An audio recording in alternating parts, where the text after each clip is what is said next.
돈을 버는 다양한 방법, 재테크 기사와 돈 되는 정보로 투자의 기준을 제시해주는 재테크 노하우 머니쇼 시작합니다. 간밤 뉴욕 증시는 이제 노예 해방 기념일이죠. 준틴스 데이로 휴장했었죠. 네, 그렇습니다. 연일 사상 최고가 경신 행진을 이어던 뉴욕 증시 하루 쉬어가면서 시장의 흥분이 다소 가라앉을 수 있을지 한번 주목되고 있습니다. 최근 미 증시는 최고치를 연일 갈아치울 정도로 강한 힘을 보여주고 있습니다. 선물 시장에서도 또 나스닥 100과 S&P 500이 상승했을 정도로 여전히 상승의 힘은 남아있는 모습인데요.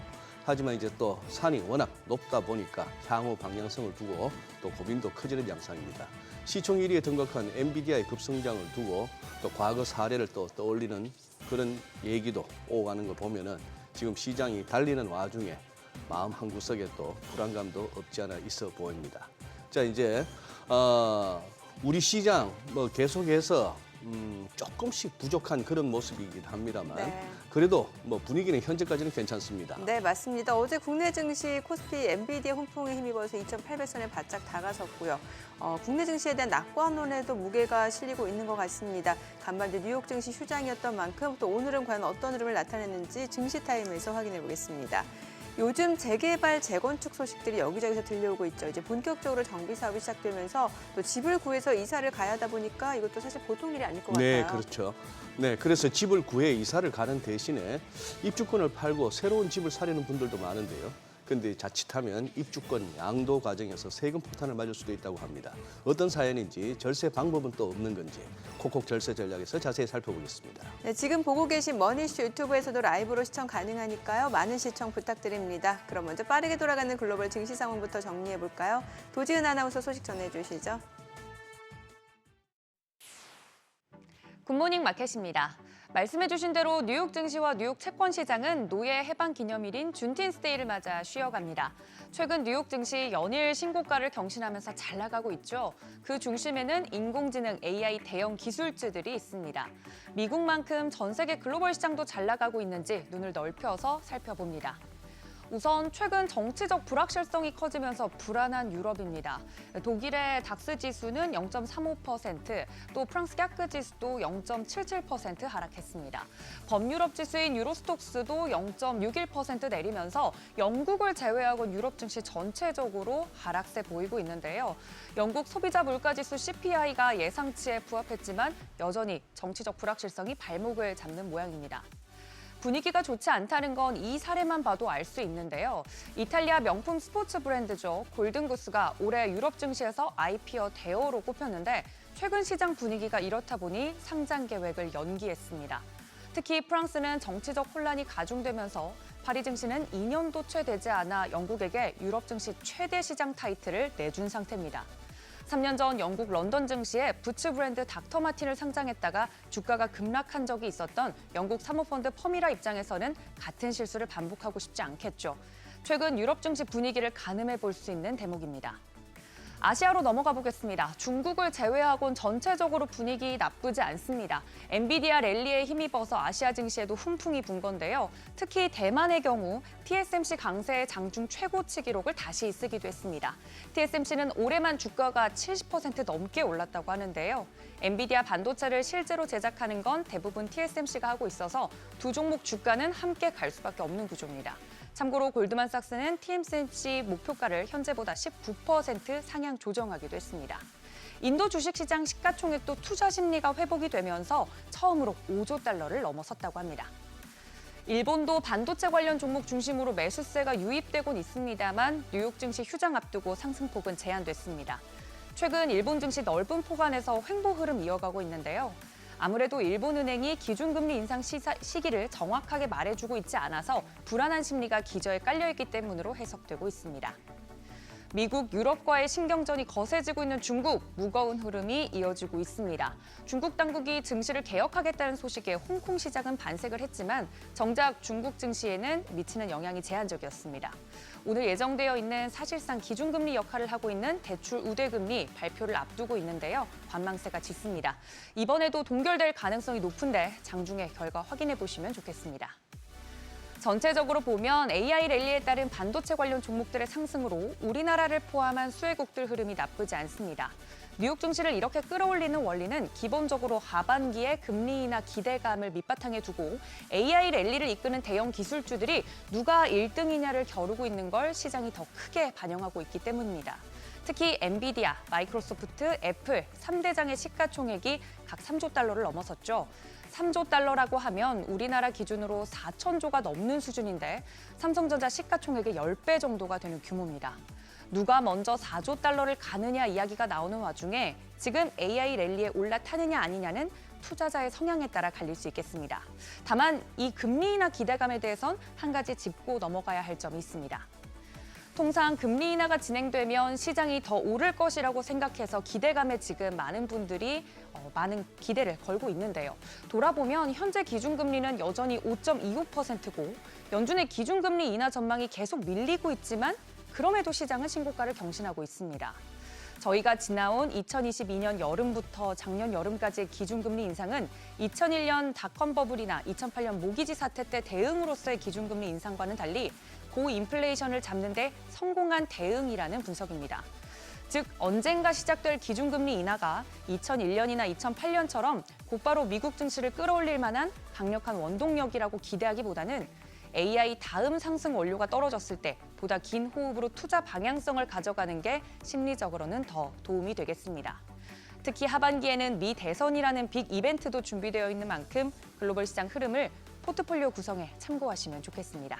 굿모닝 마켓이었습니다.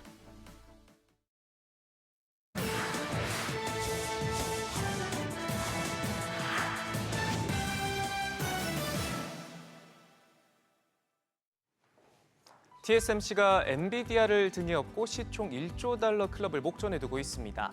올해 남은 기간도 여전히 빈틈없이 바쁠 것 같은데요. 하반기 생산시설 가동률이 100%를 넘기고 내년까지 성과가 이어질 것이란 관측이 나왔습니다. 인공지능부터 고성능 컴퓨터, 스마트폰 등 수요가 폭발하면서 현재 5나노부터 4나노, 3나노 공정까지 쉴 틈 없이 가능한 모든 용량을 활용해 생산량 맞추기에 올인하고 있습니다. 파운드리 경쟁사들의 평균 가동률이 70-80%대에 머무르고 있는 것과는 상당히 대조적인데요.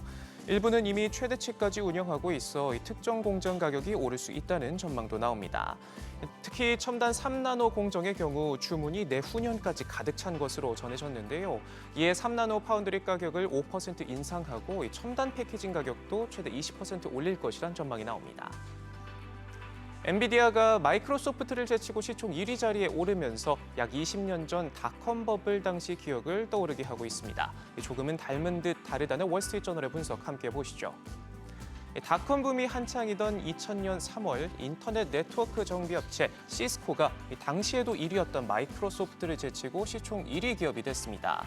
5년 전까지만 해도 2달러에 불과했던 주가는 사상 최고치인 80달러까지 약 40배 가깝게 상승했는데요. 하지만 불과 2년 뒤 주가는 8달러로 추락했습니다. 산업혁신의 바람을 타고 새 물결의 원동력을 제공하는 기업이 최고 자리에 올랐다는 점에서는 닮은 꼴이지만 당시와 지금은 상황이 다르다는 의견이 눈에 띕니다. 닷컴붐 당시 시스코의 CEO였던 존 챔버스는 혁신의 역동성이나 기회의 규모가 다르다고 평가했고요. 시장조사업체 CFRA의 안젤로 지노 애널리스트 역시 전 세계 산업을 AI가 주도하면서 엔비디아는 향후 10년 동안 우리 문명의 가장 중요한 회사가 될 것이라며 엔비디아가 개척한 반도체는 금세기 가장 중요한 발명품이 될 것이라고 평가했습니다. 하지만 기대만큼이나 우려의 목소리도 나오고 있는데요. 엔비디아의 성장 여부는 AI 산업의 수익성에 달려있다는 분석이 눈에 띕니다.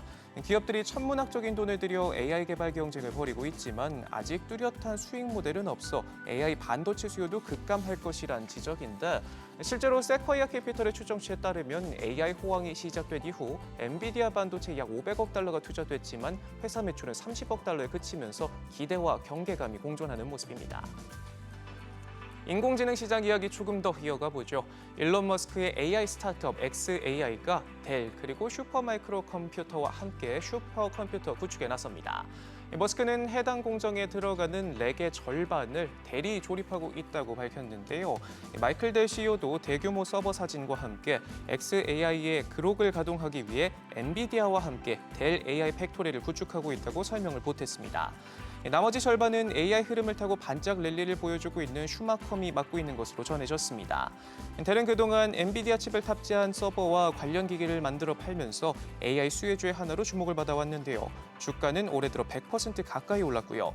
슈마컴도 같은 기간 2배가 넘는 222%나 상승했습니다. 오픈 AI 대항마로 탄생하게 된 xAI는 지난달 우리 돈 8조 원이 넘는 추가 투자 유치에 성공하면서 기업 가치는 33조 원 수준으로 뛰어오른 상태인데요. 인공지능 경쟁은 날이 갈수록 불이 붙고 있는데 결국 웃고 있는 건 어디서도 빠지지 않고 등장하는 엔비디아네요. 워런 버핏이 최근 9거래일 연속 옥시덴탈 주식을 사들이면서 지분율을 끌어올리고 있습니다. 이 기간 동안 총 730만 주를 추가 매입했는데요. 지분율은 28.8%까지 높아졌고 포트폴리오 보유 비중 6위에도 이름을 올리게 됐습니다. 옥시덴탈의 비중은 더 높아질 여지가 남아 있는데요. 보통 주 8,390만 주를 50억 달러에 매입할 수 있는 신주인 수권을 보유하고 있기 때문인데 이를 전부 행사하면 지분율은 40%를 넘기게 됩니다. 이에 버크셔가 옥시덴탈 경영권을 인수하는 것 아니냐는 추측이 나왔지만 버핏은 고개를 가로저었습니다. 지분과 옵션이 마음에 들지만 인수나 경영에는 관심이 없다면서 옥시덴탈이 비큐얼럽 CEO 아래 국가와 주주를 위해 모두 올바른 일을 하고 있다고 평가했습니다. 지금까지 글로벌 비즈였습니다. 어제장 이슈가 있었던 업종 살펴보는 기업 이슈 시간입니다. 어제 우리 시장은 대부분의 시총 상위 종목들이 오르면서 코스피는 이제 2,800선을 목전에 두고 있습니다. 특히 LG전자가 오랜만에 큰 폭으로 뛰었는데요. LG전자는 북미 1위 전기차 충전 사업자 차지포인트에 충전기를 공급하게 됐다는 소식에 어제 주가가 들썩였죠. 차지포인트는 미국과 캐나다 전역의 전기차 충전소를 운영하는 북미 최대 충전 사업자인데요. 이번 협약으로 LG전자는 공공기관의 충전 인프라 확충 사업 등의 수주 경쟁력을 높일 수 있을 것으로 기대되고 있습니다. LG전자도 충전기 제조 사업자를 넘어서 충전 솔루션 사업자 입지를 강화한다는 계획입니다. 한편 최근 전기차 충전 시장 규모가 나날이 성장하고 있는데 글로벌 전기차 충전 시장 규모는 연평균 23.5% 성장하면서 2030년에 약 1,860억 달러에 이를 것으로 예상되고 있습니다. 이 같은 소식에 LG전자와 더불어서 충전 관련주들도 함께 올랐는데요. LG전자가 6% 넘게 올랐고요. 캠트로닉스가 3.84% 뛰었습니다. 그 밖에 LG이노텍이 0.57%, 또 삼성전기가 0.26% 올라 상승 마감했습니다. 애플이 새로운 아이패드를 출시하면서 OLED 시장이 주목받고 있습니다. 현재 OLED 태블릿 패널 출하량이 계속해서 증가하고 있는 것으로 나타났는데요.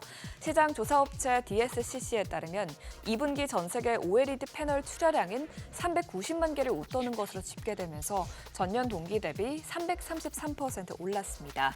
지난 1분기의 OLED 태블릿 패널 출하량은 역대 최고치를 기록했는데 여기에 애플의 아이패드 프로가 출시되면서 2분기의 출하량 최고 기록이 다시 한번 경신될 것으로 전망됩니다. 실제로 애플은 1분기 OLED 패널 조달 시장에서 점유율이 47%로 1위를 차지했고요. 2분기는 72%로 대폭 확대될 것으로 DSCC는 분석했습니다. 이에 따라 아이패드양 OLED 패널 납품사인 삼성 디스플레이와 LG 디스플레이의 실적 개선 기대감도 커지면서 디스플레이 관련주들에도 매수세가 몰렸습니다. 어제 덕산테크코피아가 13.12%, 참 엔지니어링이 8.54% 오르면서 강세 흐름 보였고요. 히롭틱스도 5.49% 상승했습니다. 이외 LG 디스플레이와 FNS테크가 각각 4.84%, 3.93% 상승했습니다.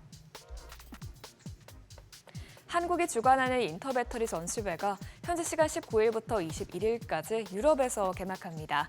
여기에 LG 에너지 솔루션, 삼성 SDI, 에코프로 등 국내 대표 배터리 기업들이 모이는데요. 이번 배터리 전시회 화두는 ESS라고 합니다. 유럽은 ESS 시장이 매우 빠르게 확대되고 있기 때문에 국내 기업들이 유럽 시장을 겨냥해서 ESS 제품을 선보이는 것이죠. LG 에너지 솔루션은 ESS 제품 포트폴리오를 소개할 예정인데요. 주택용 ESS 제품과 발전소 및 송배정망에 설치되는 전력망용 중대형 ESS 제품도 선보인다고 합니다. 또 삼성 SDI는 용량과 안전성을 강화한 삼성 배터리 박스 신제품과 함께 ESS 시장에 최적화한 미래 셀 라인업 전략도 공개합니다. 삼성은 2026년부터 전력용 ESS 제품에 들어갈 배터리 라인업에 LFP 배터리를 추가해 기존 주력 라인 배터리와 함께 투트랙 전략으로 ESS 시장 공략에 나설 예정이죠. 이 같은 기대감에 2차 전지주도 어제 어제 들썩였는데요. 솔브레인 홀딩스가 8.41%, 에코프로 머티가 5.45% 올랐고요. 삼성 SDI도 4.67% 뛰었습니다. 그 밖에 LG 에너지 솔루션과 에스코 이노베이션도 각각 3.63%, 1.55% 상승세를 기록했습니다. 최근 국내 조선업황이 10년 만에 호황기를 맞이하고 있다고 전해드렸었는데요. 2분기에도 국내 조선 3사인 삼성중공업, HD 현대중공업, 하나오션의 1분기 흑자 전환에 성공한 데 이어 2분기에도 실적 호조를 이어갈 전망입니다. 특히 HD 현대중공업의 개별 이슈가 나왔었는데 HD 현대중공업은 최근 3,200톤급 필리핀 초계함 1번 함인 미겔 말바르흠의 진수식을 진행했습니다. HD 현대중공업은 향후 필리핀을 핵심 거점으로 삼고 K 함정 수출을 확대한다는 계획인데요. 증권가에서도 2분기에 HD 현대중공업을 시작으로 하반기에 고가 물량이 늘고 원가는 안정화에 접어들면서 실적 턴어라운드가 도드라질 것이라고 전망했습니다. 이 같은 소식에 관련주들이 연일 강세를 보이고 있는데 HD 한국조선해양이 5.12%, 하나오션과 HD 현대중공업이 모두 3%대 뛰었습니다. 이어서 현대미포와 삼성중공업이 모두 2% 넘게 상승 마감했습니다. 지금까지 어제장 이슈 살펴봤습니다.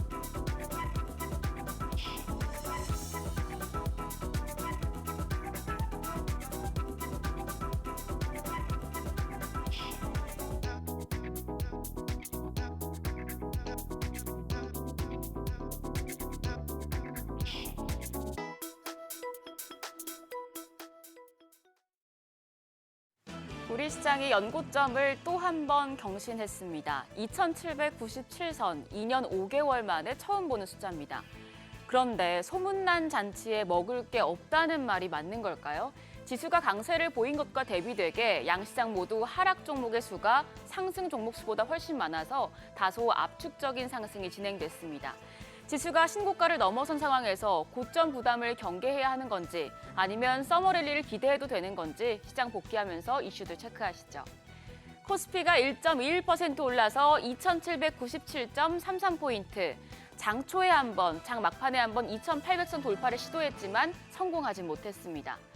코스닥은 상승폭이 코스피 대비해서 크진 않았는데 0.26% 올라서 861선이었습니다. 수급 상황 보시죠. 지난달 떠났던 외국인이 다시 바이코리아로 돌아서고 있습니다. 외국인이 유가증권 시장에서 2,698억 원 매수 우위, 기관도 5,482억 원 사자세로 5거래일 만에 포지션을 바꿨습니다. 개인 투자자만 7,462억 원 순매도했습니다.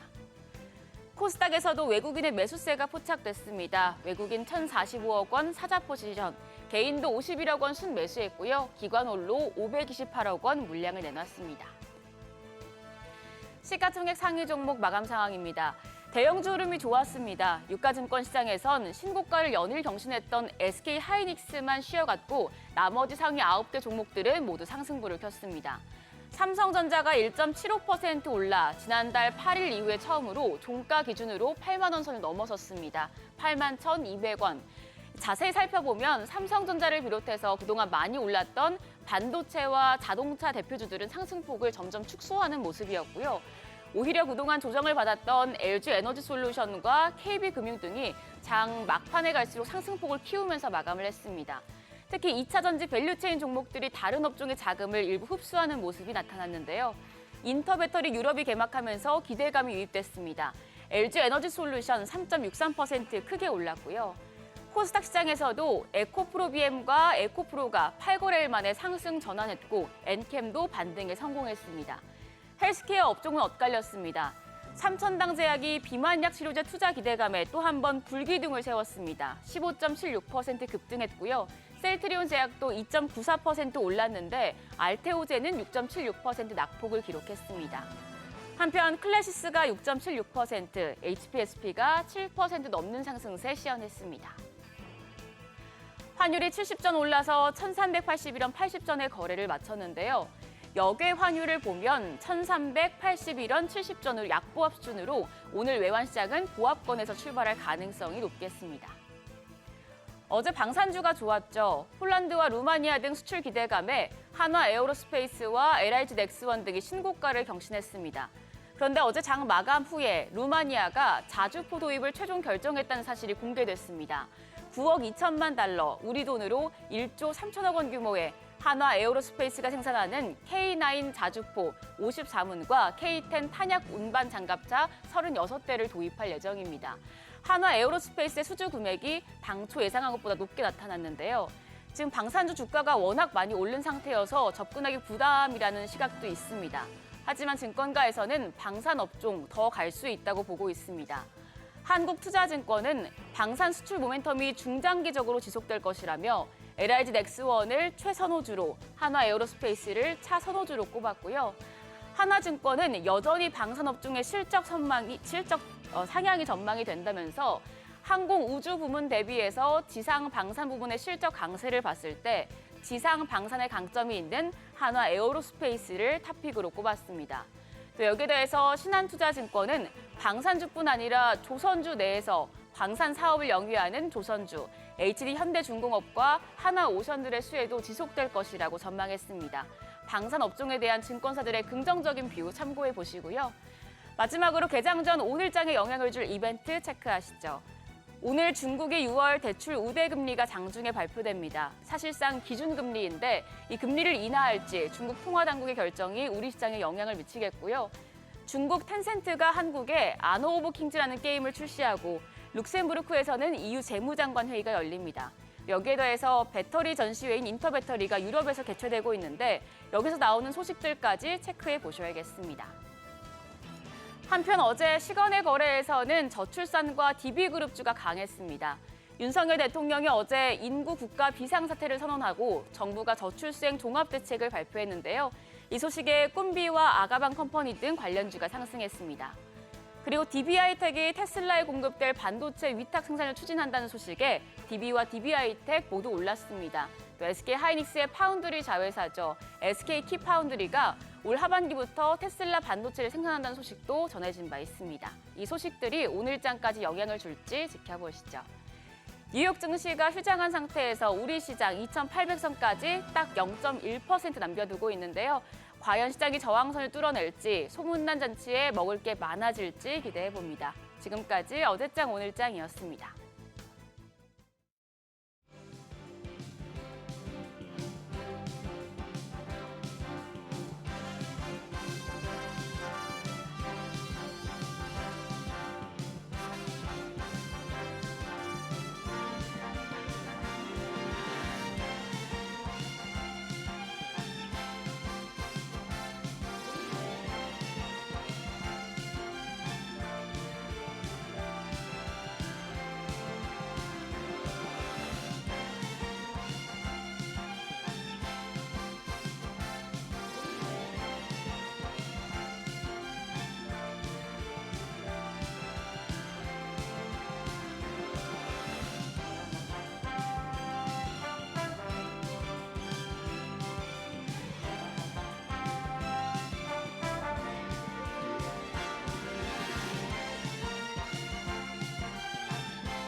네, 현재 시각 8시 24분 지나갑니다. 지금 보고 계신 머니쇼 유튜브에서 라이브로도 시청 가능하니까요. 많은 시청 부탁드립니다. 그리고 다양한 정보 원하시는 분들은 카카오톡 채널에서 크존 검색하시거나 재테크존 앱 다운로드 받으시면 다양한 정보 확인해 보실 수 있으니까요. 이 부분까지도 참고해 보시기 바랍니다. 간밤 뉴욕 증시 휴장한 상황에서 지금 엔비디아는 결국 시가총액 1위까지 올라선 상황이고 네. 그런 만큼 또 저희 시장 얘기 좀 전화 연결해서 좀 들어봐야 될 것 같습니다. 예, 좋아요. 네. 네, 오늘 현대차증권 노근찬 센터장님 전화 연결되어 있습니다. 안녕하세요. 네, 안녕하세요. 네, 안녕하세요. 노 센터장님. 자, 뭐 어제 뉴욕 증시는 휴장이었습니다만 그 전날 엔비디아가 마침내 시총 1위에 등극했습니다. 이번 달 초에 애플을 제친 이후에 이제 반년가량 1위를 차지해왔던 마이크로소프트까지 이제 넘어서면서 이제 세상에서 가장 비싼 기업이 돼버렸는데요. 우리 노 센터장님 이 현상 어떻게 보십니까?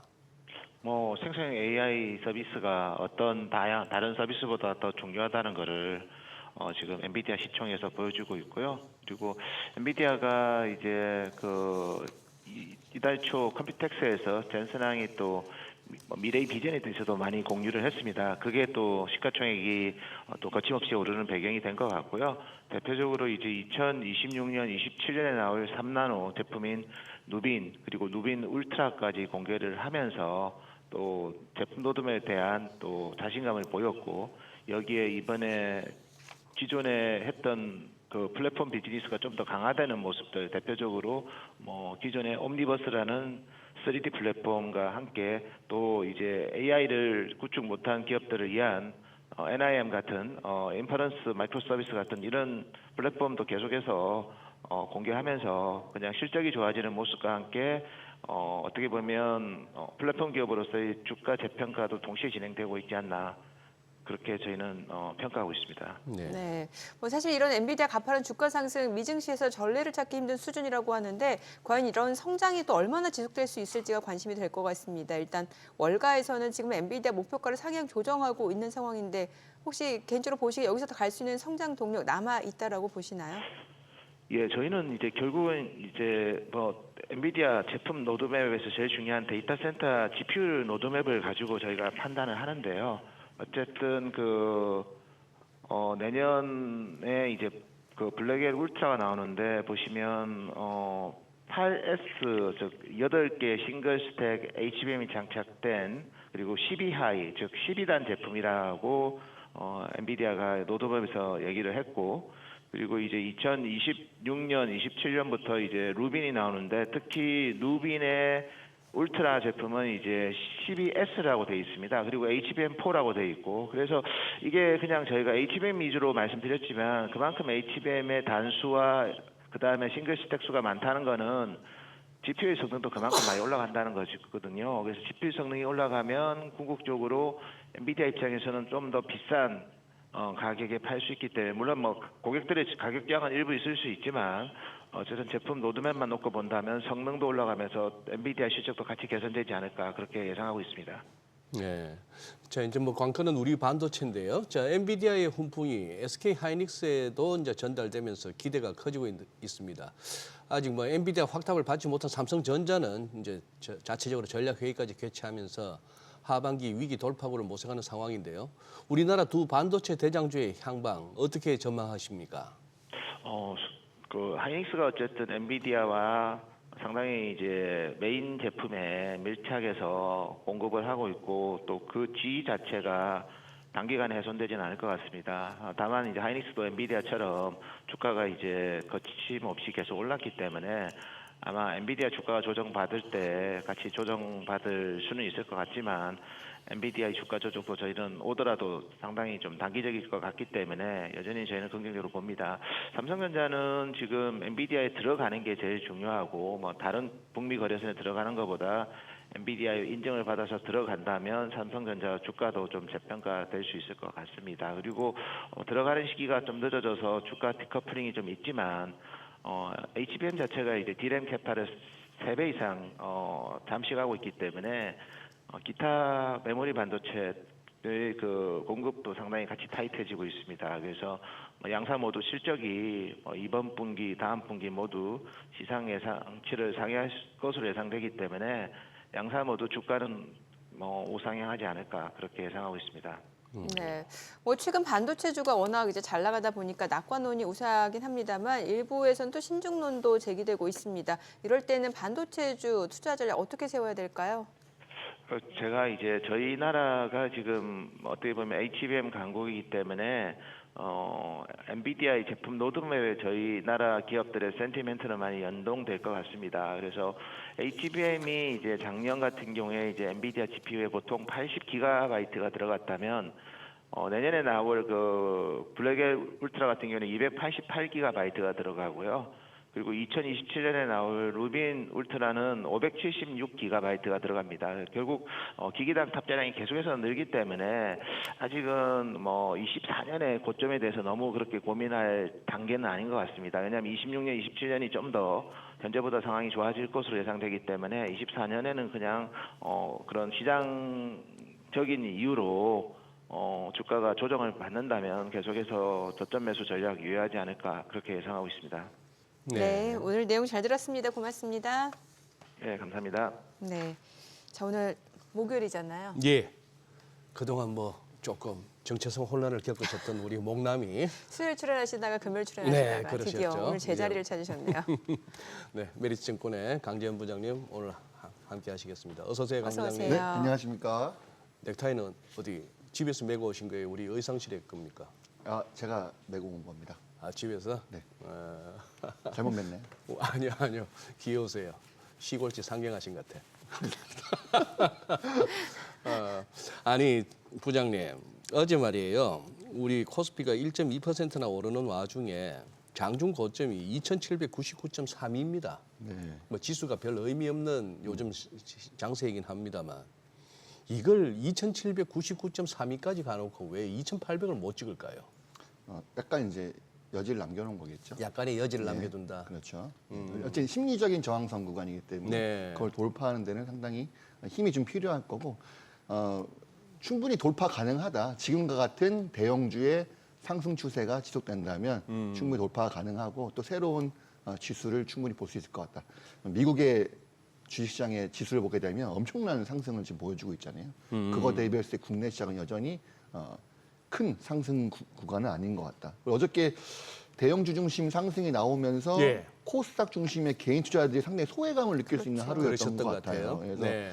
엔비디아 이꼬르 하이닉스 이런 공식이 새로 성립이 될 만큼 최근 하이닉스 불꽃의 주가가 상당히 인상적으로 올라가고 있는데 5로 갈수록 그 상승폭은 단기간에 반납을 하긴 했지만 20만 원을 안착한 현 시점에서는 SK 하이닉스가 장기적인 상승 추세를 완전히 타고 가고 있다. 이런 분위기가 느낌이 상당히 강합니다.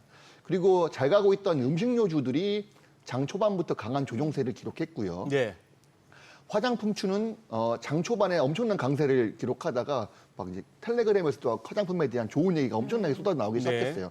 그 시점에 일시적인 차익 실현 매물이 나왔는데 오후에 가서는 다시 한번 그거를 하락폭을 다시 들어 올리는 그런 모습 나오면서 화장품도 역시나 수급이 상당히 강했다라는 걸 볼 수 있었습니다. 근데 여기서 재미난 사실이 반도체와 자동차 두 개 묶고요. 그다음에 음식료, 화장품 두 개를 묶어서 이게 시소처럼 번갈아 가면서 상승을 하는 것 같다. 네, 그러니까 네. 반도체와 자동차가 올라가면 화장품과 음식료가 좀 쉬어가고 반면에 반도체가 쉬어갈 때는 음식료와 화장품이 급등을 하는 이런 양상들이 나오기 때문에 이런 희비를 달리하는 주가 시소 매매가 상당히 중요할 것 같다. 이렇게 어제장을 판단하고 있습니다. 네, 반도체, 자동차도 수출주고 최근에는 음식료하고 화장품도 수출주로 평가받잖아요. 네, 맞습니다. 예, 그래서 둘 간의 어떤 그런 순환매가 나타나고 있다. 네, 기술주와 음식료주는 그 약간 느낌은 다르죠. 예. 네, 그래서 시장이 금리가 인하가 단행됐을 경우에는 나스닥 과거 경험상 기술주들은 좀 하락하는 경향, 그 다음에 금리 인하가 단행되면 음식료주들이 주가가 올라가는 경향이 있었는데 이런 패턴에 대해서 두 개는 상당히 좀 상반된 주가 움직임을 보이고 있다 이렇게 해석을 하고 있습니다. 네네. 음식료주에 어제 전반적으로 같이 이렇게 삼양식품이 꺾이면서 네, 같이 이렇게 좀 함께 조정을 받는 그런 양상인데 그 뉴스는 좀 찜찜합니다. 그 따님이신가? 네 그렇죠. 그 뭐 지분 전량을 처분했다고요? 네, 기사만 봐서는 네. 마치 철없는 막내딸이 음식료주 전반적인 찬물을 끼얹은 것처럼 보이는데 네. 기사를 자극적으로 써야 또 사람들이 보니까. 뭐 그렇긴 네, 하죠. 그렇죠. 네. 그게 아니었다면 제가 오늘 허니픽 음식료주에서 나왔을 텐데 일단 음식료주가 조정이 나왔다는 겁니다. 네. 고 전중용 창업주의 막내딸 전세경 씨는 챗 GPT에 물어봐도 나이가 나오지 않습니다. 이 얘기는 임원진이 아니고 경영과는 좀 무관하게 사이드에 있다는 느낌이 들고요. 네. 그다음에 현재 삼양식품 전인장 회장보다 누나라고 하니까 나이가 추산했을 때 대충 60대 중반 정도 돼 보이는 것 같아요.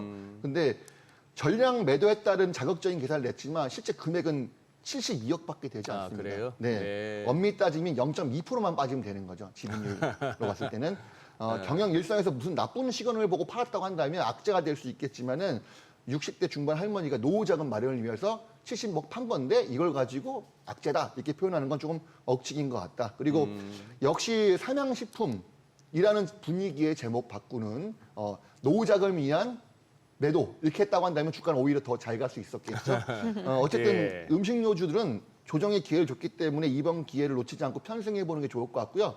삼양식품 또 한 가지 노이즈인지 아니면 네. 마케팅 전략인지 뭐 하나 나온 게 있는데 덴마크에서 너무 맵다고 회수 조치를 시켰답니다. 어, 예, 너무 예. 매워서요. 너무 매워서. 근데 이제 삼양식품에서는 성분에 대해서 다시 한번 정확하게 기준에 대해서 언급을 해서 실제 들어가 있는 성분 자체는 매운 캡사이신이나 이런 것들이 없고 천연 재료들만 들어가 있는 것들을 입증을 해서 다시 한번 얘기를 하겠다고 합니다. 근데 이게 재미난 건 뭐냐면 네. 전 세계적으로 이 상황에 대해서 주목을 하고 있는데 도대체 얼마나 맵길래 덴마크에서 회수 조치를 시킨 걸까 예. 하면서 구매하는 소비자들이 더 늘어났다. 이런 것들. 얼마나 맵길래 한번 먹어보겠다. 그렇죠. 그래서 이런 마케팅 전략도 좀 쓰고 있는 것 같아요. 아닌 게 아니라 유럽 사람들 입맛에는 진짜 매울 거예요. 그렇죠. 네, 김치도 맵다고 느끼는데요. 김치도 맵다고 네, 느끼는데. 그냥 먹어도 맵긴 해요. 불닭볶음면. 네, 매워요. 네, 많이 맵습니다. 네. 근데 원래 그 식품주 내에서는 풀무원을 좀 좋게 보셨잖아요. 네, 풀무원도 좋게 봤고 근래 들어서는 청정원인 대상 대상. 대상도.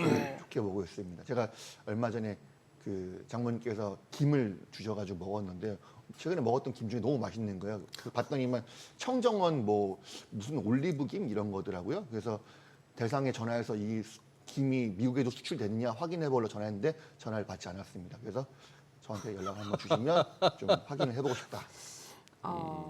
자, 이거 왜 일어나면 요즘은 수출은요 중국 수출보다 미국 수출에 집중하고 있는 네네. 기업들 네. 거기서 성과를 나타내고 있는 기업들이 주가 퍼포먼스가 상당히 좋기 때문입니다. 근데 항상 이렇게 주가가 너무 급하게 오르면 이제 조금은 이렇게 경계심을 갖고 접근할 수밖에 없는데 음식료주가 전반적으로 그 어떤 성과나 매출, 이익의 증가는 눈으로 확인되고 수치로 확인되는데 좀 급하게 오른 감도 없잖아 있지 않습니까? 그렇죠. 네. 어, 그럼 급하게 올랐다는 얘기는 그만큼 네. 수급이 강하다는 수급이 강하다. 네. 것을 의미하고요. 그래서 현 시점에서는 조정이 나온다고 한다면 상당히 좋은 매수 기회로 봐야 되고 재차 다시 말씀드리지만 음식료주들은 이 기술주들과는 완전히 상반된 섹터입니다. 네. 그래서 시장이 실제로 금리 인하를 단행했을 때 가장 강했던 섹터가 음식료주들입니다. 예. 지금 음식료주들이 먼저 금리 인하가 단행되기 전부터 주가가 먼저 움직이기 시작했는데 실제로 금리 인하가 된다고 한다면 음식료주들은 어나더 레벨의 주가가 될 수가 있다. 그러면 실제로 금리 인하가 되는 하반기 시점까지는 음식료주를 지속적으로 매수 기온으로 대응하는 것이 맞겠다라고 저는 부장님도 생각을 하고 현장에서 이 음식료주 이렇게 자주 언급되고 투자자분들, 뭐 고객분들 이렇게 관심 가진 거 참 오랜만이죠. 그렇죠. 어, 불과 3달 예. 전만 했을 때도 삼양식품 주가가 올라가는 거 봤을 때 가봐야 얼마나 가겠어라고 생각을 했었기 그렇죠. 때문에 다만 이제 아직 타이밍이 아닌데 금리 인하가 아직 시작된 건 아닌데 왜 이렇게 벌써부터 움직이지 이런 정도의 생각을 갖고 있었는데 지금의 수급은 전반적으로 매길세가 쏠리면서 음식료주 전반적인 섹터에 대해서 전반적으로 수급이 다 쏠리는 분위기이기 때문에 조정은 상당히 좋은 기회다라고 판단하고 있습니다. 지금 이제 엔비디아 얘기도 좀 계속 해봐야 될 것 같은 게 뭐 지금 시가총액 1위 뉴욕 증시에서 1위고 지금 이제 반도체주 쪽으로 최근에 또 외국인들이 또 꾸준하게 매수를 해주다 보니까 반도체주 갖고 있지 않으신 분들은 상당히 소외될 수밖에 없는 시장이잖아요. 그런데 네. 이게 엔비디아 주가가 좀 조정을 받으면은 뭐 밸류체인으로 불리는 SK 하이닉스도 그렇고 한미 반도체도 그렇고 좀 주가 조정 불가피할 것 같은데 어떻게 보시나요? 살짝 주춤만 해도 국내 반도체 장비주들은 크게 급락을 하는 예. 경향이 있죠. 근데 하지만 앞서 여러 차례 말씀드렸다시피 반도체는 분명히 1등 주도 섹터이면 틀림이 없습니다. 반도체의 본격적인 업황 회복의 시그널은 하반기부터라고 하니까 지금은 미리 선반영된 거고 하반기로 갈수록 실적은 더 좋아질 것이다라고 판단하는 거고요. 이제 그 엔비디아 주가로 놓고 봤을 때는 조금만 밀리거나 주춤해도 반도체 소부장 종목들은 크게 급락을 하는 경향들이 있기 때문에 그래서 중소형 반도체 장비 업체들은 조정이 깊게 나온 다음에 눌림목을 누려보는 것이 유효하겠다. 어제도 느낀 건데요. 상승 크게 하고 있는 슈팅 나올 때 따라잡으면 항상 물리게 되더라고요. 예, 그런 부분을 염두에 두면서 지금은 이런 취소 전략으로 눌림목에 매수하는 전략이 상당히 유효하겠다. 특히 반도체는 좀 깊은 조정이 나왔을 때 매수. 대형주들은 약간 다릅니다. 대형주들은 5일선, 11선 정도면은 충분한 조정이라고 보면 될 것 같습니다. 근데 이제 뭐 좀 코스닥에 있는 반도체 중소형주, 장비 쪽 이런 쪽은 조금 가격 조정이 더 있을 때 네, 그렇죠. 매수하는 게 좋다. 네. 이 돈 된다 싶으면은 중국은 어디든지 다 기웃거리는데 이쪽은 엔비디아나 뭐 대만 우리 한국의 파운드리 업체 이쪽에 뭐 독주 내지는 과점이 계속 가능하다고 보세요? 결국은 시장에서 판단하는 네. 거는 기술력 1위를 기술력. 판단하는 거죠. 네. 물론 비슷하게 흉내를 내기 위한 기업들은 많이 등장을 하고 있지만 현재 전 세계적으로 인공지능 반도체에 있어서만큼은 엔비디아가 기술력 1등이다. 이 부분이 포커스라고 보시면 될 것 같습니다.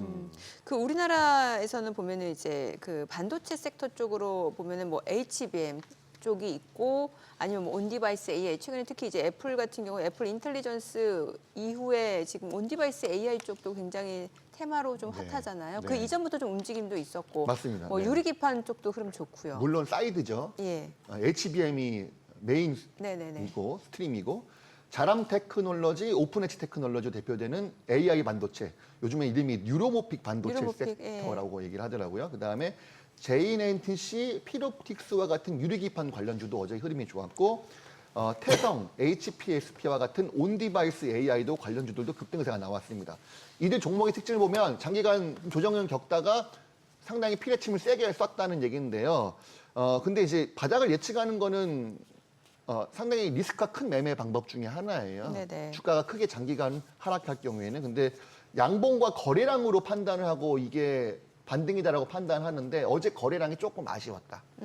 그런 의미에서 근데 어쨌든 주도 섹터임에는 틀림없기 때문에 안전한 매매 시점은 반도체들 대형주들 중에서 네. 5일선이나 11선 눌림목에 나왔을 때 1차 매수, 21선까지 눌림목이 나왔을 경우에는 걱정 없이 과감하게 전량 다 매수 이런 전략을 쓴다고 한다면 안정적인 수익 실현이 가능할 것으로 판단하고 있고요.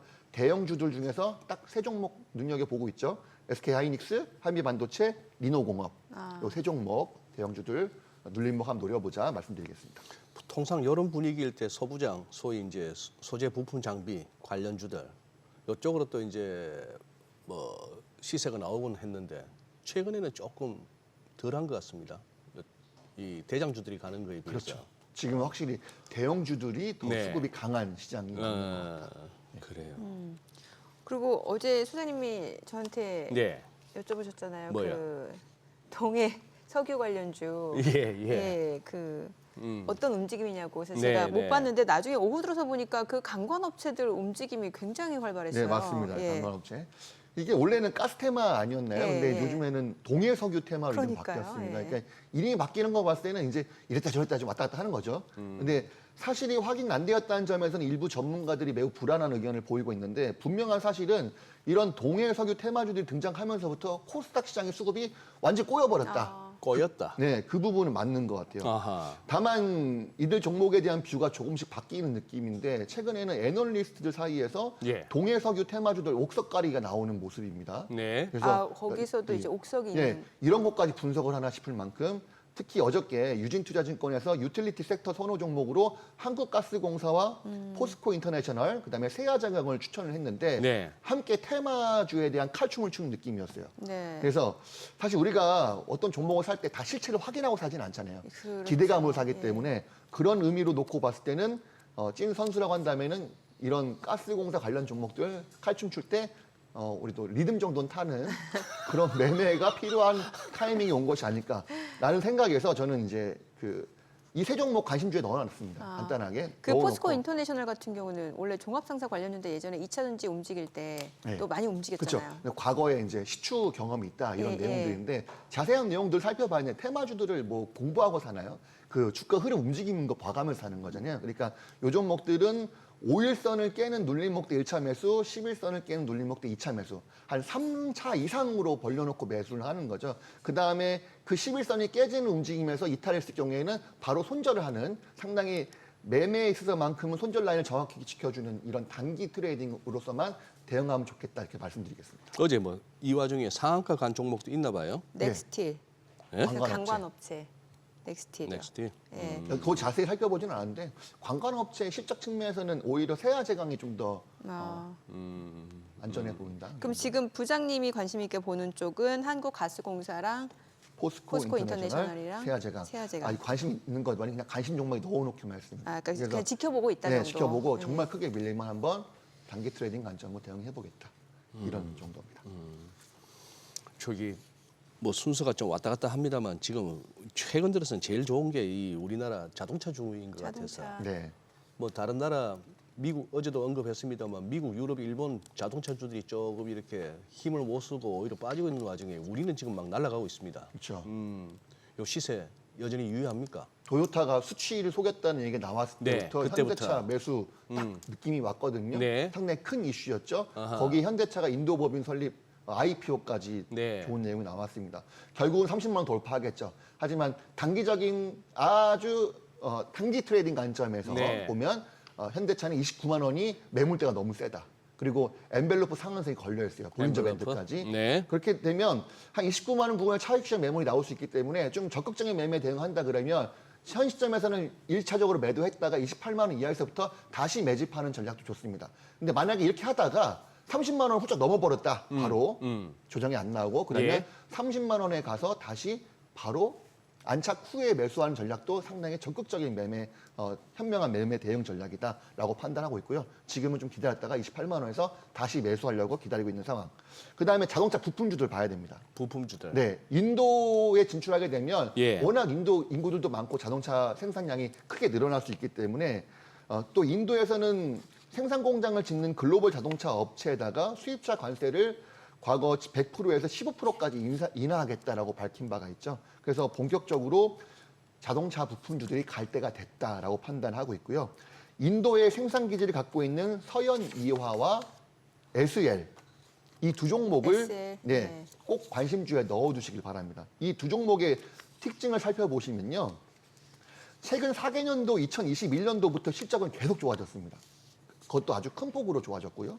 그다음에 최근 1분기 실적이 어닝 서프라이즈를 기록했다는 점이 공통점입니다. 그리고 6개월 동안 넘는 장기 조정을 겪은 종목들이고요. 그리고 PER 5배 이하로 극저평가 구간에 있습니다.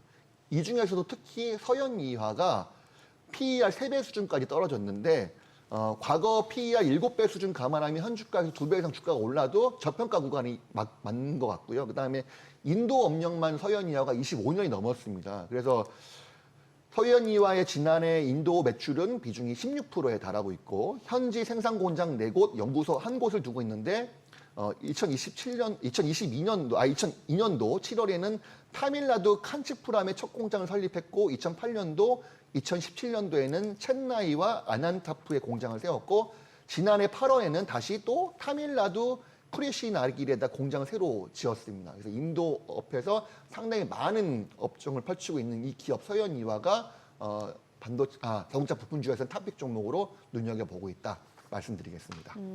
지금 그 자동차 쪽에서도 연관 있는 것 중 하나가 또 LG전자 얘기도 많이 나오는 게 그 LG전자 같은 경우는 그 북미 그 충전 사업자하고 네. 뭐 지금 제휴를 맺었다는 소식도 있고 네. 또 현대차 쪽에 그 전기 제휴했다는 모터 거죠. 이 그렇죠. 얘기도 있고 네. 또 보니까 또 LG전자가 최근에 보니까 그 AI 데이터 센터 이게 증설이 되면 엑심젠가? 그 냉난방 공조 그렇죠. 네. 이쪽도 있고 여러 가지 네. 모멘텀이 있더라고요. 그렇죠. 하는 일도 상당히 많이 있죠. 주가도 최근에 들어서 상당히 강하게 상승하고 있는. 어제도 6% 오르고 예. 주가가 워낙 많이 눌려 있었고 그동안 길게 소외받았던 종목이기 때문에 LG전자 역시도 상당히 현 시점에서는 기다린 만큼 원래 많이 움츠리는 새가 멀리 난다고 하잖아요. 그래서 이 LG전자도 주가 상승은 충분히 기대해볼 만하고 다만 이제 주도 섹터에서는 약간 계속 밀려져 있던 종목이다 보니까 오히려 저는 LG전자야말로 눌림목을 좀 노려보겠다 이렇게 말씀드리겠습니다.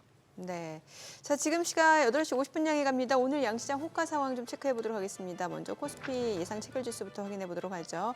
오늘 0.3% 상승 예상되고요.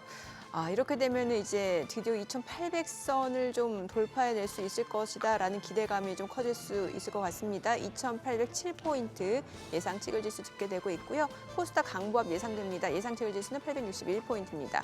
시가총액 상위 종목 예상 체결가 보도록 하겠습니다. 삼성전자 오늘 1% 상승 예상되고요. 호가는 82,100원. SK하이닉스, LG에너지솔루션, 현대차 아직까지 호가에서는 뚜렷한 움직임 나타나지 않고 있고 삼성바이오로직스가 0.2% 소폭 상승 예상됩니다. 예상 체결가 757,000원. 기아가 오늘 보합 예상되고요. 호가 132,300원으로 집계가 되고 있고요. 삼성전자 우선주는 0.4% 하락이 예상됩니다. 예상 체결가 63,100원. 셀트리온도 소폭 하락 예상됩니다. 예상 체결가 182,700원이고요. KB금융 1% 하락 예상됩니다. 예상 체결가 78,100원. 포스코홀딩스가 0.6% 내림세 예상되고요. 지금 호가는 375,000원으로 집계가 되고 있습니다. 코스닥 시가총액 상위 종목 예상 체결가도 보도록 하겠습니다. 오늘 코스닥 쪽에서는 에코프로비엠이 지금 1% 상승이 예상되고요. 호가는 196,400원으로 집계가 됩니다. 어제장에서도 오랜만에 1% 반등을 좀 보여줬었죠. 알테오젠 0.7% 하락이 예상되고요. 예상 체결가는 253,000원. 에코프로가 지금 강보합 출발 예상됩니다. 호가 96,200원. HLB가 0.7% 하락 예상되고요. 호가는 62,900원. 엔캠 강보합 예상됩니다. HPSP가 0.3% 상승 예상되고요. 리노공업 오늘 1% 상승 예상됩니다. 호가는 263,500원. 셀트리온지아 하락 출발 예상되고요. 삼천당지아 보합 예상됩니다. 클래시스가 1.6% 지금 약세가 예상되고 있습니다. 오늘 호가 움직임으로 놓고 봤을 때 SK이노베이션이 7% 강세가 예상이 되는데 관련된 소식으로는 이제 SK ENS 합병설이 나왔었는데 지금 아직까지 결정된 상황이 없다라는 소식이 나오고는 있습니다만 일단 주가, 호가만 놓고 봤을 때는 SK이노베이션 좀 7% 강세가 예상되고요. 112,250원으로 집계가 되고 있는 상황입니다. 자, 그리고 오늘 호가에서 움직임 보게 되면은 조선주들 흐름도 나쁘지 않습니다. 지금 HD 한국 조선해양, HD 현대 미포조선 호가에서는 1%에서 3% 강세가 예상이 되고 있는 상황입니다. 자, 이제 개장까지 한 7분여가량 남았는데요. 일단 뉴욕 증시 휴장인 상황에서 오늘도 외국인이 좀 대형주 위주로 매수를 해준다라고 하면은 코스피가 2,800선을 그래도 좀 돌파할 수 있지 않을까라는 생각은 드네요. 예. 예. 2,800선이 뭐길래? 그러니까.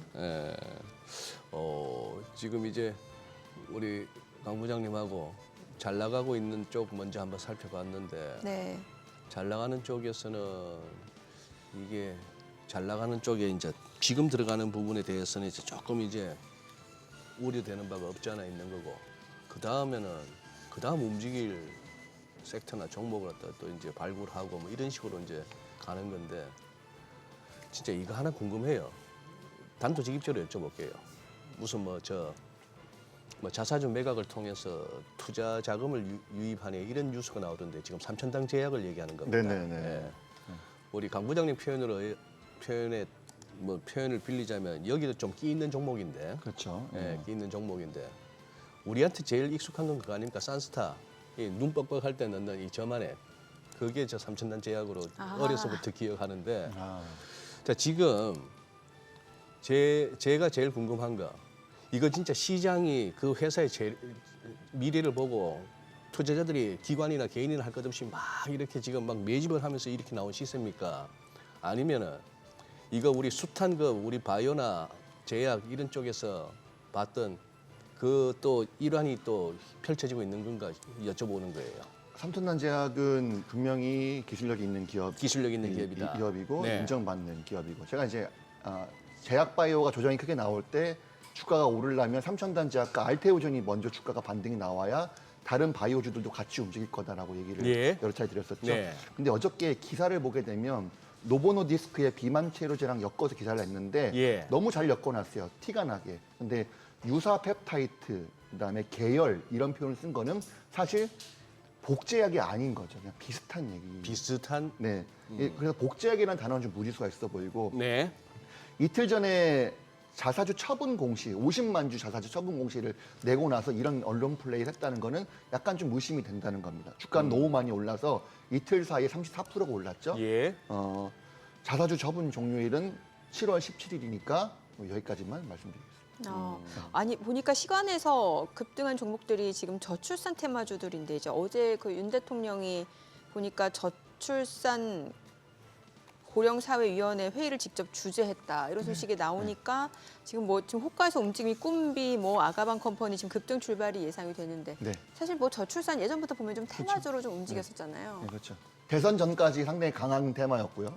그리고 뭔가 이슈가 나오면 딱 3일짜리 테마였습니다. 3일짜리. 네, 한 3일 정도 주가가 움직이는 테마. 그리고 눌렸다가 다시 또 가고 한 3일 올랐다가 눌렸다가 가고. 근데 너무 좋은 업종들 많아요. 주도 섹터들. 예. 그래서 이거는 단기 매매 대응 정도로만 판단하는 게 좋겠다. 이렇게 말씀드리겠습니다. 예.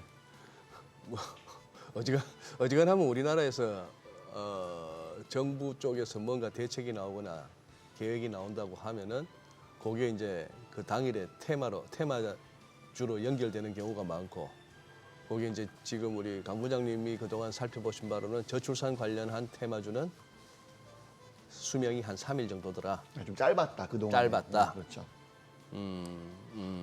그래요. 오늘 호가 보니까 또 화장품 쪽 흐름도 나쁘지 않을 것 같은데요. 화장품 섹터는 어떨까요? 사실 예전에 전통적인 화장품주 하면은 LG생활건강, 아모레퍼시픽 이랬는데 최근에는 아니에요. 보면은 그렇죠.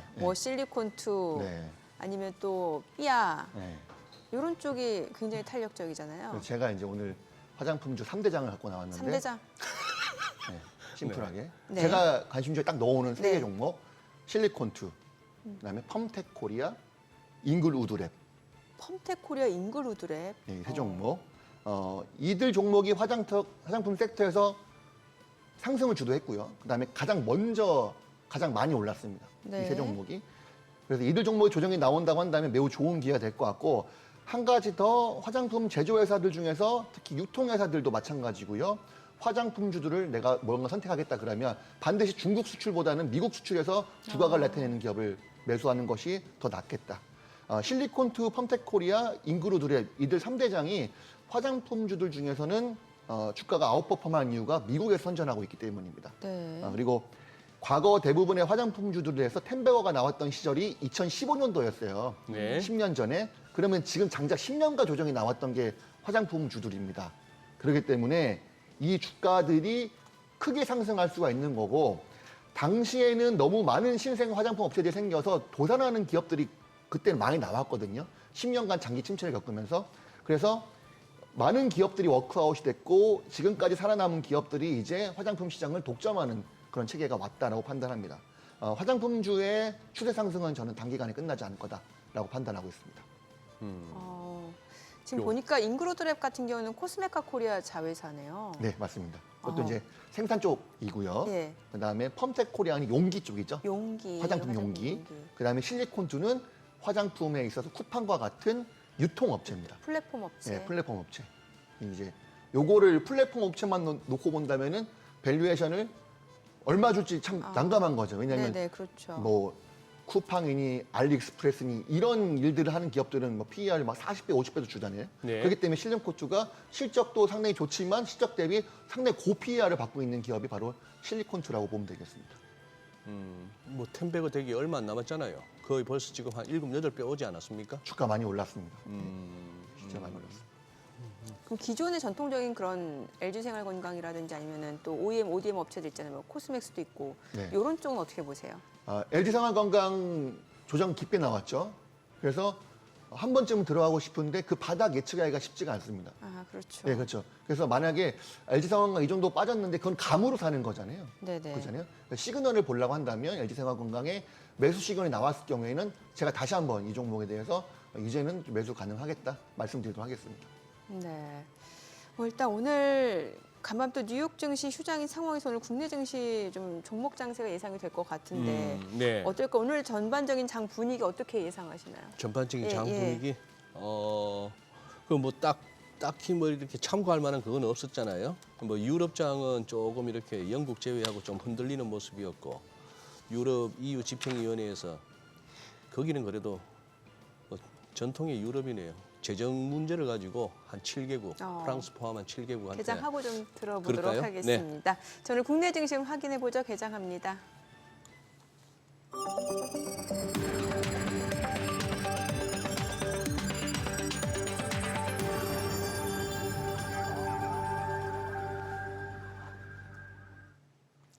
네, 6월 20일 목요일 국내 증시 개장했습니다. 간밤 뉴욕 증시 이제 준틴스 데이로 휴장을 했습니다. 이제 노예 해방 기념일.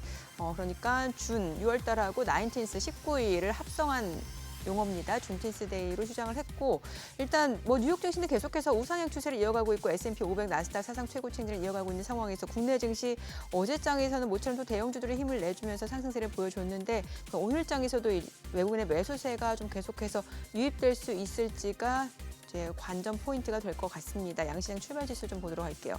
코스피가 지금 강보합권이네요. 2,802포인트. 그리고 코스닥 역시 강보합권으로 861포인트. 양시장 지금 강보합 출발 보여주고 있고요. 시가총액 상위 종목 시초가 보겠습니다. 오늘 삼성전자가 0.7% 올라갑니다. 81,900원이고요. SK하이닉스 0.4% 상승합니다. 234,500원. LG 에너지솔루션 약보합이고요. 현대차 0.3% 소폭 하락합니다. 285,500원. 삼성 바이오로직스가 0.4% 떨어지네요. 752,000원이고요. 기아가 지금 1% 약세입니다. 131,100원. 삼성전자 우선주는 올라갑니다. 63,600원. 셀트리온이 약보합으로 183,100원이고 KB금융 소폭 떨어집니다. 78,700원. 포스코홀딩스가 0.4% 하락 중이네요. 371,500원에 거래되고 있고요. 호가에서 움직임 좋았던 SK이노베이션 지금 10% 급등 보여줍니다. 2거래일 연속 상승세 이어지고 있고 SK이노베이션 지금 계속해서 SKENS 합병설이 나오고 있는데 아직까지는 이제 전략적인 방안을 검토 중인 단계로 결정된 바는 없다라는 공시가 나오고는 있습니다만 기대감이 좀 반영이 되면서 주가는 지금 10% 넘게 급등을 하고 있습니다. 코스닥 시가총액 상위 종목 시초가도 보도록 하겠습니다. 에코프로비엠 오늘 0.2% 소폭 반등 흐름 이어지고 있고요. 194,600원. 알테오젠이 0.78% 올라갑니다. 256,500원. 에코프로가 0.2% 소폭 하락하죠. 95,900원. HLB가 0.7% 떨어집니다. 62,900원이고요. NKM은 강보합. 271,500원이고요. HPSP가 지금 0.8% 하락 중이고 리노공업은 올라갑니다. 261,500원. 셀트리온 제약이 0.8% 하락 93,800원이고요. 삼천당제약 1% 약세입니다. 167,700원. 클래시스도 떨어집니다. 54,900원에 거래되고 있습니다. 오늘 반도체 장비 쪽 흐름도 좋네요. 지금 보게 되면은 SFA가 2% 상승이죠. 28,950원이고요. 자, 그리고 이오테크닉스도 1.5% 상승 보여주고 있습니다. 오늘 시장에서 강세를 보여주고 있는 섹터 종목들 좀 체크를 해보도록 할게요. 보게 되면은 SK이노베이션 그럼 상승폭이 조금 더 확대가 되죠. 14% 급등 중이고. 역시나 저출산 관련주, 그러니까 이게 출산 장려 정책 관련주 아니면 캐릭터 쪽도 있고요. 엔젤 산업 쪽도 볼 수 있을 것 같은데 꿈비가 시간외에서 이제 급등을 했었고 오늘 지금 16% 급등합니다. 12,670원, 12,700원을 돌파하네요. 삼성출판사도 15% 급등 중이고요. 아가방 컴퍼니도 13% 급등합니다. 6,290원. 캐리소프트도 3,690원으로 15% 넘게 올라가고요. 제로투세븐도 8% 강세 보여주고 있습니다. 그밖에 깨끗한 나라 13% 급등 2,720원이고요. 이 가운데 SMG엔터도 8% 강세고 메디앙스, 모나리자, 토박스 코리아 아무래도 기저귀 쪽이다 보니까 이쪽도 많이 올라갑니다. 오늘 출산 장려 정책 관련주들 많이 올라가고요. 그밖에 또 올라가는 섹터 좀 보도록 할게요. 보게 되면은 교육 쪽이 아무래도 이것도 저출산 장려 정책하고 맞물리는 종목들이 많아요. 꿈비도 그렇고 삼성출판사, 캐리소프트 다 이것도 좀 교육주로 엮여 있다 보니까 올라가고 있고 전통적인 교육주들은 지금 한 1% 정도의 상승세입니다. 비상교육, 아이스크림 에듀, 애니능률, 메가임디 이런 쪽 종목들은 지금 1% 안팎으로 올라가고 있는 상황이고요. 오늘은 테마 쪽이 교육 쪽, 저출산 관련주 쪽이 움직임을 보여주고 있는 상황입니다. 그리고 KSP 한선 엔지니어링 이거는 이제 피팅 밸브 쪽인데 뭐 지금 이쪽 섹터가 동반 강세를 보인다라기보다는 종목별로 지금 혼조세가 좀 이어지고 있다라고 보셔야 될 것 같은 게 DK락이 지금 11% 급등 중입니다. 11,590원이고요. 한선 엔지니어링이 5% 강세, 그리고 KSP도 4% 올라가고 BMT 성광밴드 상승 중입니다만 상승폭이 그렇게 크지는 않은 상황입니다. 지금 시각 9시 지금 4분 지나가고 있습니다. 오늘 수급 상황 좀 체크를 해보도록 하겠습니다. 오늘 유가증권 시장에서는 지금 개인 투자자가 순매수 보여줍니다. 311억 원 매수 우위고요. 외국인과 기관은 각각 237억 원, 70억 원 매도 우위. 코스닥 쪽에서는 개인과 기관이 삽니다. 각각 258억 원, 10억 원 순매수고 외국인은 273억 원 매도 우위입니다. 오늘 환율 좀 체크해 보도록 하겠습니다. 외환시장 개장 상황입니다.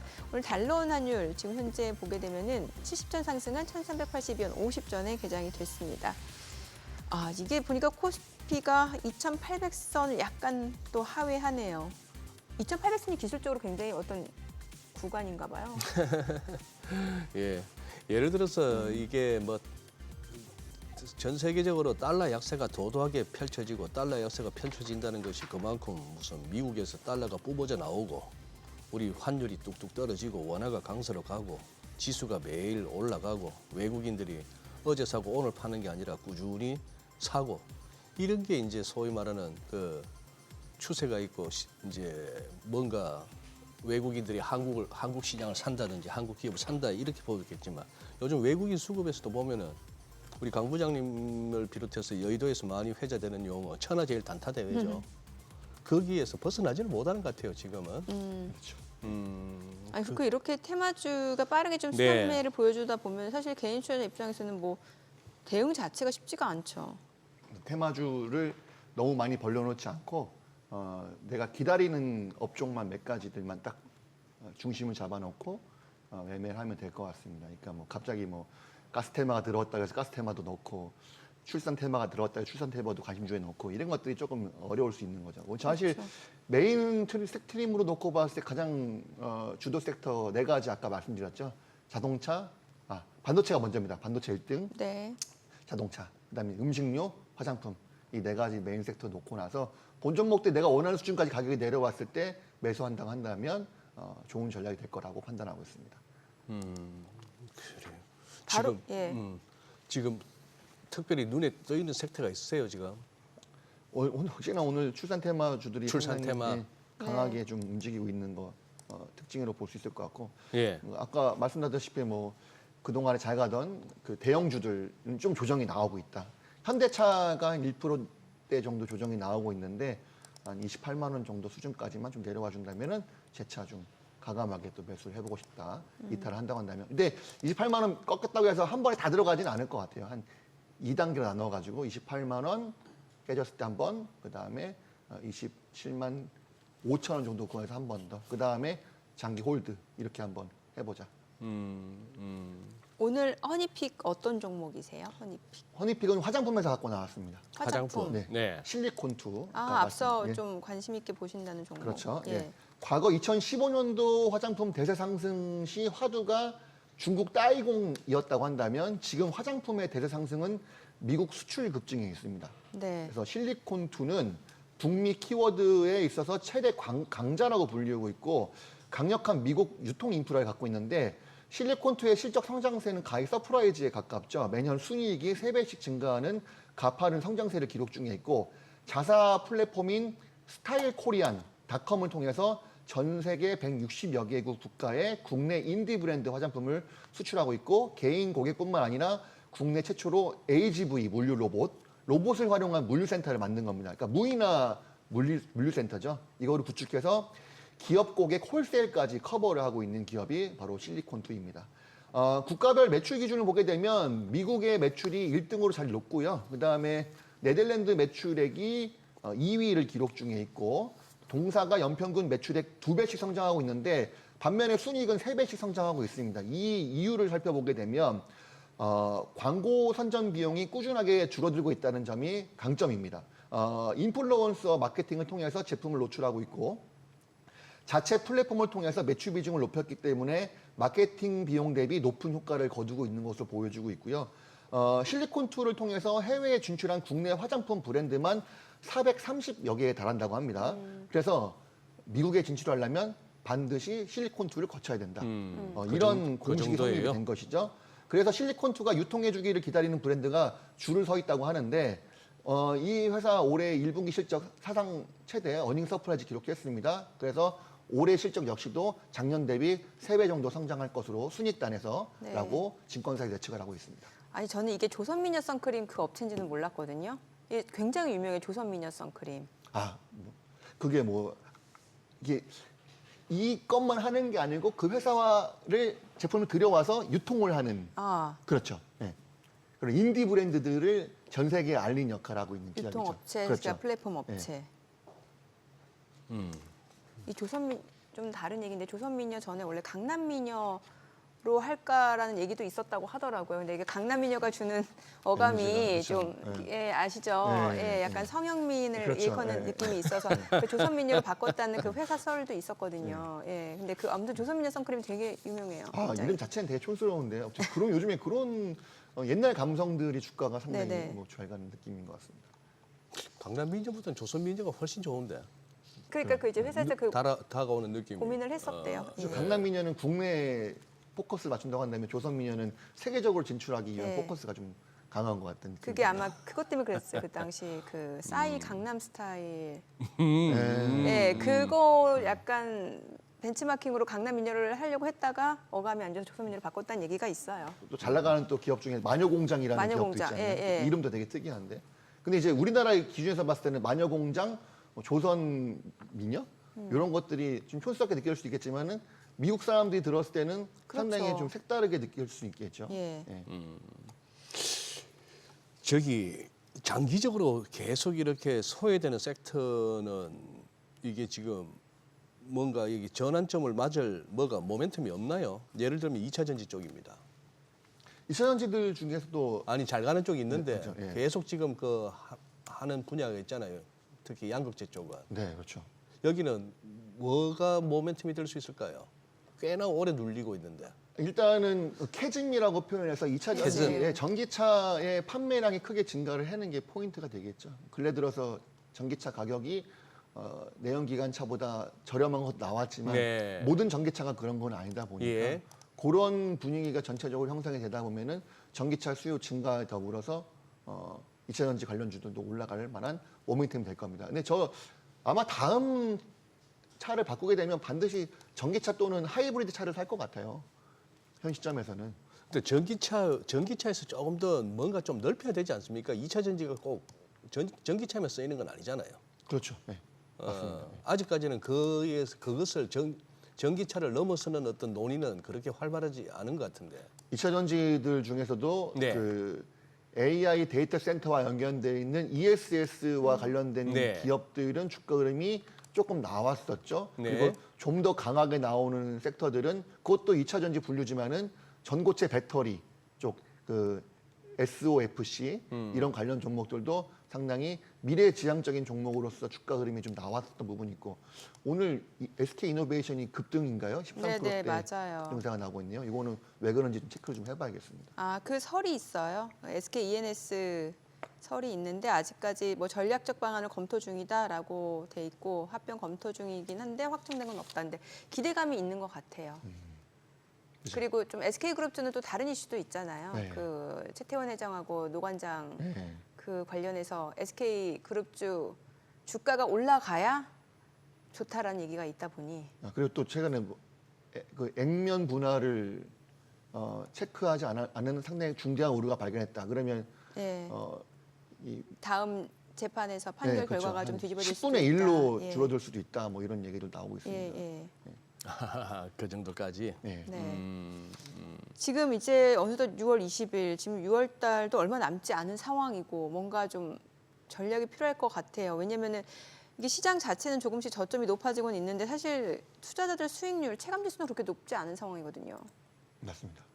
오늘 썸머랠리에 대해서 주가 움직임, 그다음에 어떤 대응 전략을 쓸 것인가 좀 심플하게 말씀드리면 현 시점에서 주식 비중을 확대하는 건 좋은 전략은 아닌 것 같습니다.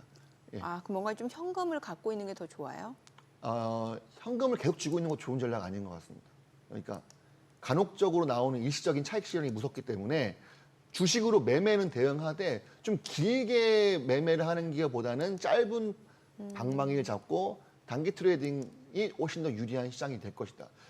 섣불리 고점에 따라잡았을 때 주가가 조정이 이 상황에서 일시적으로 나온다 한다면 주가는 언제 팔아도 수익 구간이기 때문에 크게 주가가 급락할 가능성이 충분히 산존합니다. 그래서 종목들은 좀 트레이딩 관점으로서 대응하는 게 좋을 것 같고, 물론 매매할 때 들어갈 때 단기 트레이딩이라고 한다면 현금에서 100% 다 들어가요. 들어갔다가 원하는 수익 나오면은 또 매도하고 이렇게 하는데, 그러니까 기대 수익을 좀 낮춰서 하면 되겠네요. 예, 그런 시점 좀 그다음에 일부 종목에 대해서는 눌림목을 잘 잡았다고 한다면 일부 주도 섹터에 대해서는 또 한번 쭉 들고 가보는 전략도 나쁘지는 않을 것 같아요. 그거는 사고 나서 바로 수익이 났을 경우인 거죠. 사고 나서 좀 더 밀린다. 그러면은 과감하게 손절하는 전략이 좋아 보이고, 역시나 이제 반도체, 자동차 부품, 음식료, 화장품 이 종목들 관심 좀 꼭 넣어놓고 번갈아 가면서 좀 퐁당퐁당 전략으로 매매하는 트레이딩 전략이 유효해 보인다.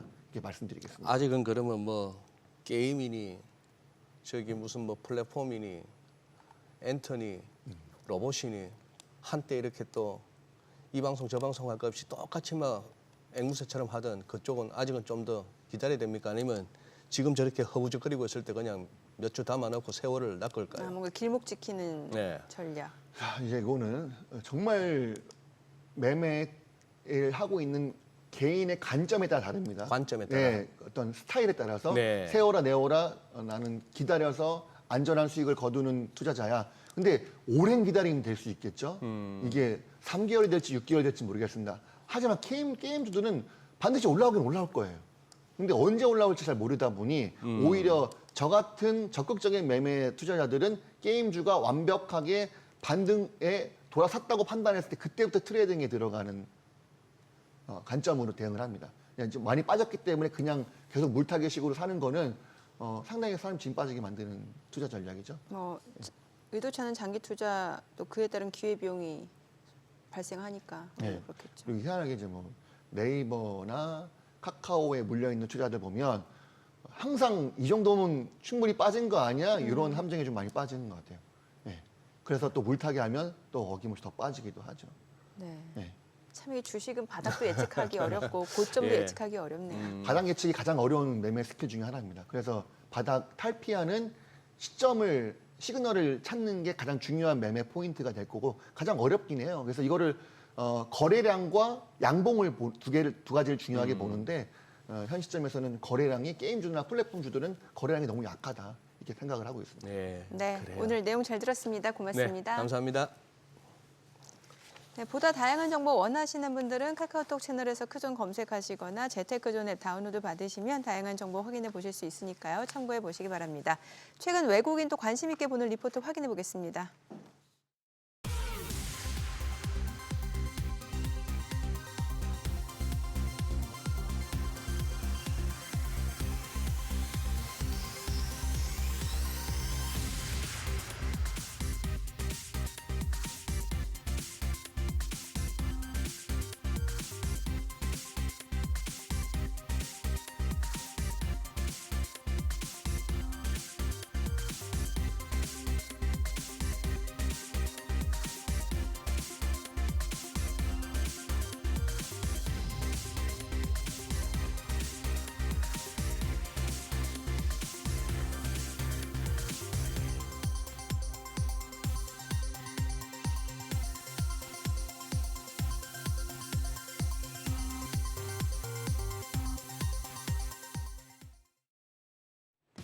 코스피가 2년 5개월 만에 2,800선을 돌파하며 추가 상승의 발판을 마련하고 있습니다. 코스피 0.26% 플러스권으로 2,804선에서 전개가 되고 있고요. 코스닥도 0.31% 추가적으로 올라갑니다. 864선 넘어가고 있습니다. 수급 상황 보겠습니다. 오늘은 외국인이 좀 파는 장세가 연출됩니다. 외국인 114억 원 유가증권 시장에서 매도 우위 보여주고 있고요. 반면에 개인이 190억 원, 기관이 좀 매수 우위, 기관은 1억 원 매도 우위로 잡히고 있습니다. 코스닥 시장 수급 상황 보겠습니다. 코스닥 시장에서도 외국인은 121억 원 매도 우위 보여주고 있고요. 개인이 61억 원, 기관이 77억 원 사자 포지션 취하고 있습니다. 업종별 등락률입니다. 오늘은 전자제품과 손해보험 그리고 지금 해운 업종 강세 흐름 유지되고 있습니다. 그리고 하락하는 업종 보면 자동차 업종이 오늘 가장 크게 하락하고요. 디스플레이 패널과 전기 장비 업종도 마이너스권에 위치해 있습니다. 시장을 주도하는 테마 종목별 시세 체크하시죠. 오늘 저출산 관련주의 상승세가 두드러집니다. 정부가 2030년까지 합계 출산율 1명을 달성하겠다며 저출생 동합대책을 내놓은 영향인데요. 관련주 중에서는 캐리소프트가 상한가 경신했습니다. 4,145원. 그리고 깨끗한 나라도 지금 상한가 거의 근접한 상황인데요. 3,090원에 거래되고 있습니다. 꼼비가 20.87% 상승폭을 점차 확대해 나갑니다. 13,080원에 거래되고 있고 SMG 엔터가 6.85% 플러스권입니다. 1,760원. 삼성출판사까지도 11.11% 급등하면서 26,600원 선에 거래되고 있습니다. 그리고 저출산 관련주와 연관이 있는 교육주도 함께 올라갑니다. 아까 말씀드린 대로 캐리소프트 상한가, 삼성출판사 11.38% 급등 중이고요. DB가 12% 넘게 올라가면서 1,480원.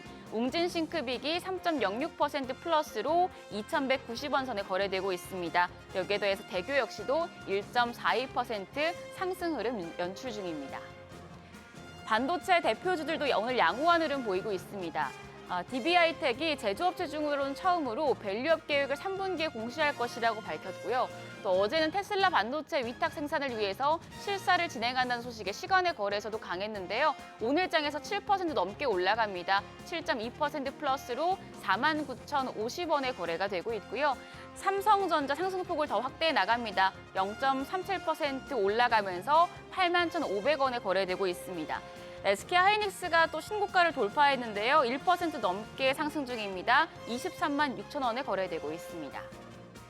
마지막으로 어제에 이어서 오늘도 2차전지 관련주 강세 기록 중입니다.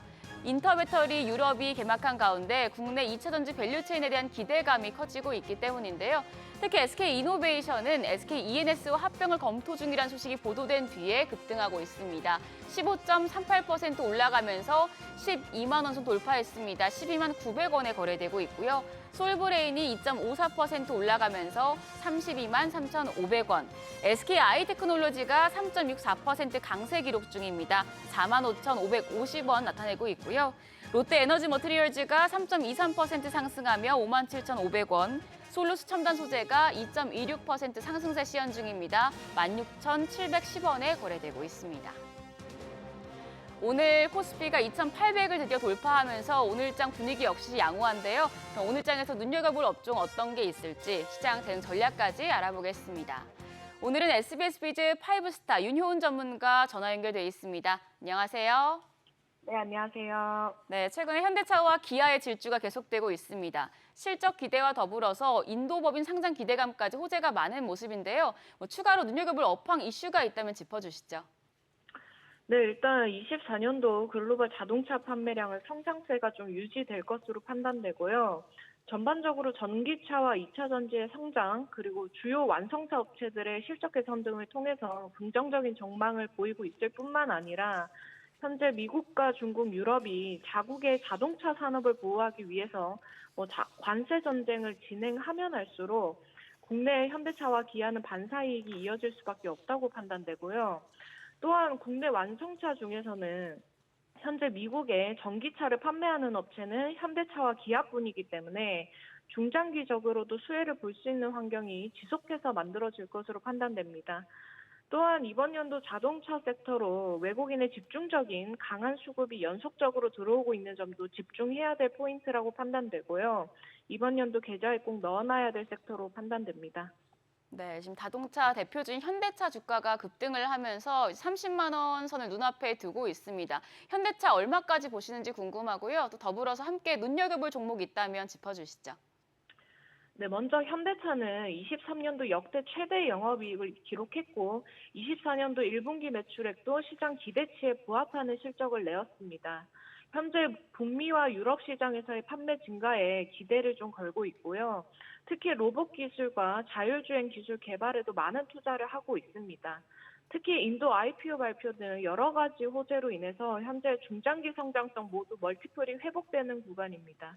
현재 최근 연일 신고가가 좀 이어지고 있는 가운데 현재 글로벌 시장 확장 전략 또한 한몫할 것으로 판단되고요.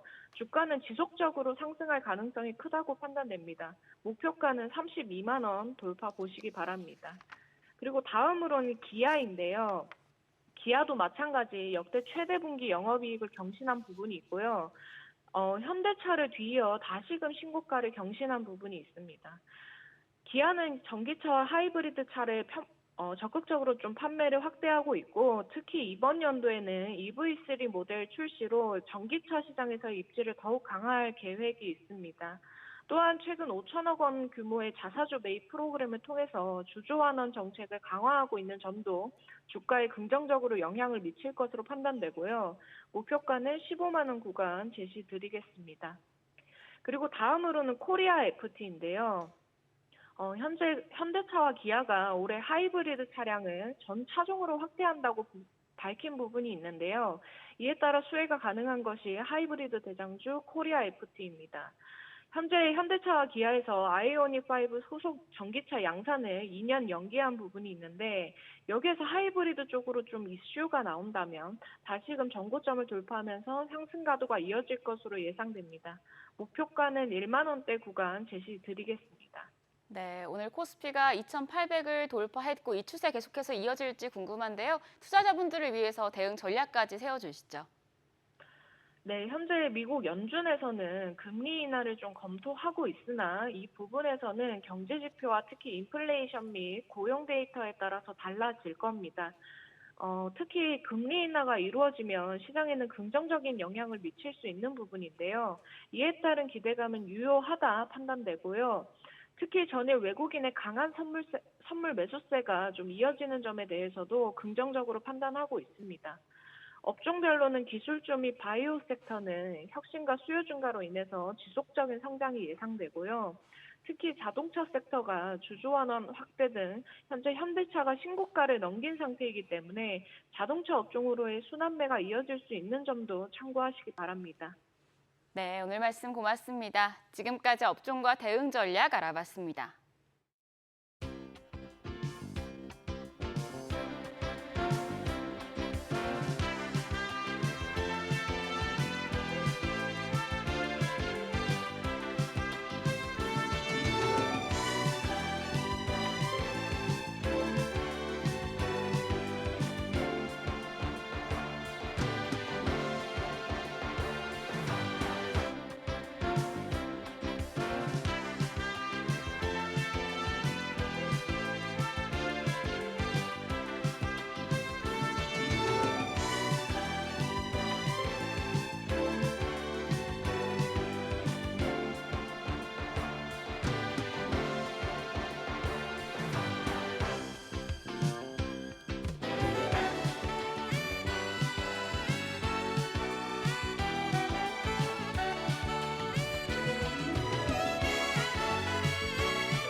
요즘 시장에서 가장 핫한 재테크 정보 남들은 어떻게 하는지 궁금하셨죠? 손에 잡히는 재테크에서 꽉꽉 채워 알려드립니다. 네, 오늘은 박민아 재무설계사님 전화 연결돼 있습니다. 안녕하세요. 네, 안녕하세요. 네, 오늘 어떤 재테크 소식인가요?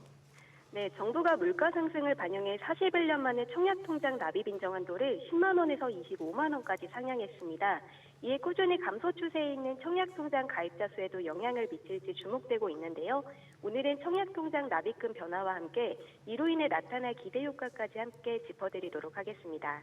네, 정부가 올해 2월부터 이제 청약통장 해지율을 줄이기 위해서 다양한 지원책을 내놨었는데 하지만 가입자들의 마음을 돌리기엔 좀 역부족이었던 것 같습니다. 지금 해지율 계속해서 늘어나고 있다면서요. 네, 청약통장 가입자 수는 2달 새 감소세를 보이고 있으며 지난달에만 한 달 새 2만 명 가까이 청약통장을 해지하여 3년 6개월 만에 최저치를 기록했습니다. 지난 5월 말 기준 전국 주택청약 종합저축 가입자 수는 약 2,554만 3,800명으로 전월 대비 약 19,700명이 줄었는데요. 지난해 동월과 비교하면 39만 명이 넘게 감소했습니다. 지역별로 보면 지난달 서울시의 청약통장 가입자 수는 약 597만 9천 명으로 전월 대비 1,675명, 전년 동월 대비 5만 3,600여 명 감소했고 인천, 경기 등 수도권 지역을 비롯한 5대 광역시, 기타 지역에서도 감소세가 뚜렷하게 나타났습니다. 청약통장 가입자 수 감소는 출산율과 같은 인구 통계학적 요소뿐만 아니라 최근 분양가 상승으로 청약 메리트가 떨어진 데다 주택 거래량이 늘어난 것이 영향을 미친 것으로 해석됩니다. 네, 그래요. 자, 이제 이 상황이 이렇다 보니까 이제 정부가 청약통장 이탈을 막기 위해서 이제 새로운 유의책을 발표한 게 오늘 말씀해 주실 내용 같은데 공공주택의 월 납입금 인정 한도를 이제 10만 원에서 25만 원 상향한다. 그 얘기죠. 네, 7월부터 청약통장 월 납입 금액이 10만 원에서 25만 원으로 늘어납니다. 1983년 이후 41년 만에 납입 금액이 늘어난 건데요. 현재 청약통장 가입자는 매월 2만 원에서 50만 원까지 자유롭게 납입할 수 있지만 공공주택 청약 때 인정받는 납입 한도는 월 10만 원까지였습니다. 하지만 앞으로는 공공주택 청약 경쟁을 고려할 때 새 납입 인정 한도 기준에 맞춰 매달 25만 원씩 납입하는 게 유리합니다. 공공주택을 분양할 때 보통 당첨선은 1,200만 원에서 1,500만 원 수준이었는데 지난해 645대 1의 경쟁률을 기록했던 한강변 공공분양 아파트의 당첨권은 2,550만 원 선이었기 때문에 통장 가입 기간이 짧은 청년층에게는 절대적으로 불리하다는 주장도 많았는데요. 이번 청약통장 한도가 커지면서 청년층의 당첨 기회가 확대되는 효과도 기대할 수 있겠습니다. 네, 지금 청약통장 납입 한도와 함께 또 소득공제 한도도 늘어났다고 하는데 그렇다면 매달 25만 원을 저축한다고 할 때 소득공제는 얼마나 받을 수 있는 건가요? 네, 정부는 한도 상향과 함께 소득공제 한도를 기존 240만 원에서 300만 원으로 늘렸습니다. 청약통장에 25만 원씩 12달을 꽉 채워 납입하면 300만 원이 되기 때문에 최대 한도로 소득공제를 받을 수 있게 되는 겁니다. 총급여 7천만 원 이하인 무주택 가구주는 연간 300만 원 한도로 청약통장 연간 납입액의 40%, 최대 120만 원을 소득공제 받으실 수 있으니 연말정산 때 소득공제가 필요한 분들은 활용해 보셔도 좋겠습니다. 네, 우리 설계사님 설명해 주신 내용이 보니까 83년 이후 41년 만에 이번에 이제 10만 원에서 25만 원이라고 하시는 이제 늘렸다는 건데, 야, 83년에 10만 원이면 저 학교 앞에 하숙비였습니다. 근데 요새 25만 원 갖고 어디 하숙할 수 있나요?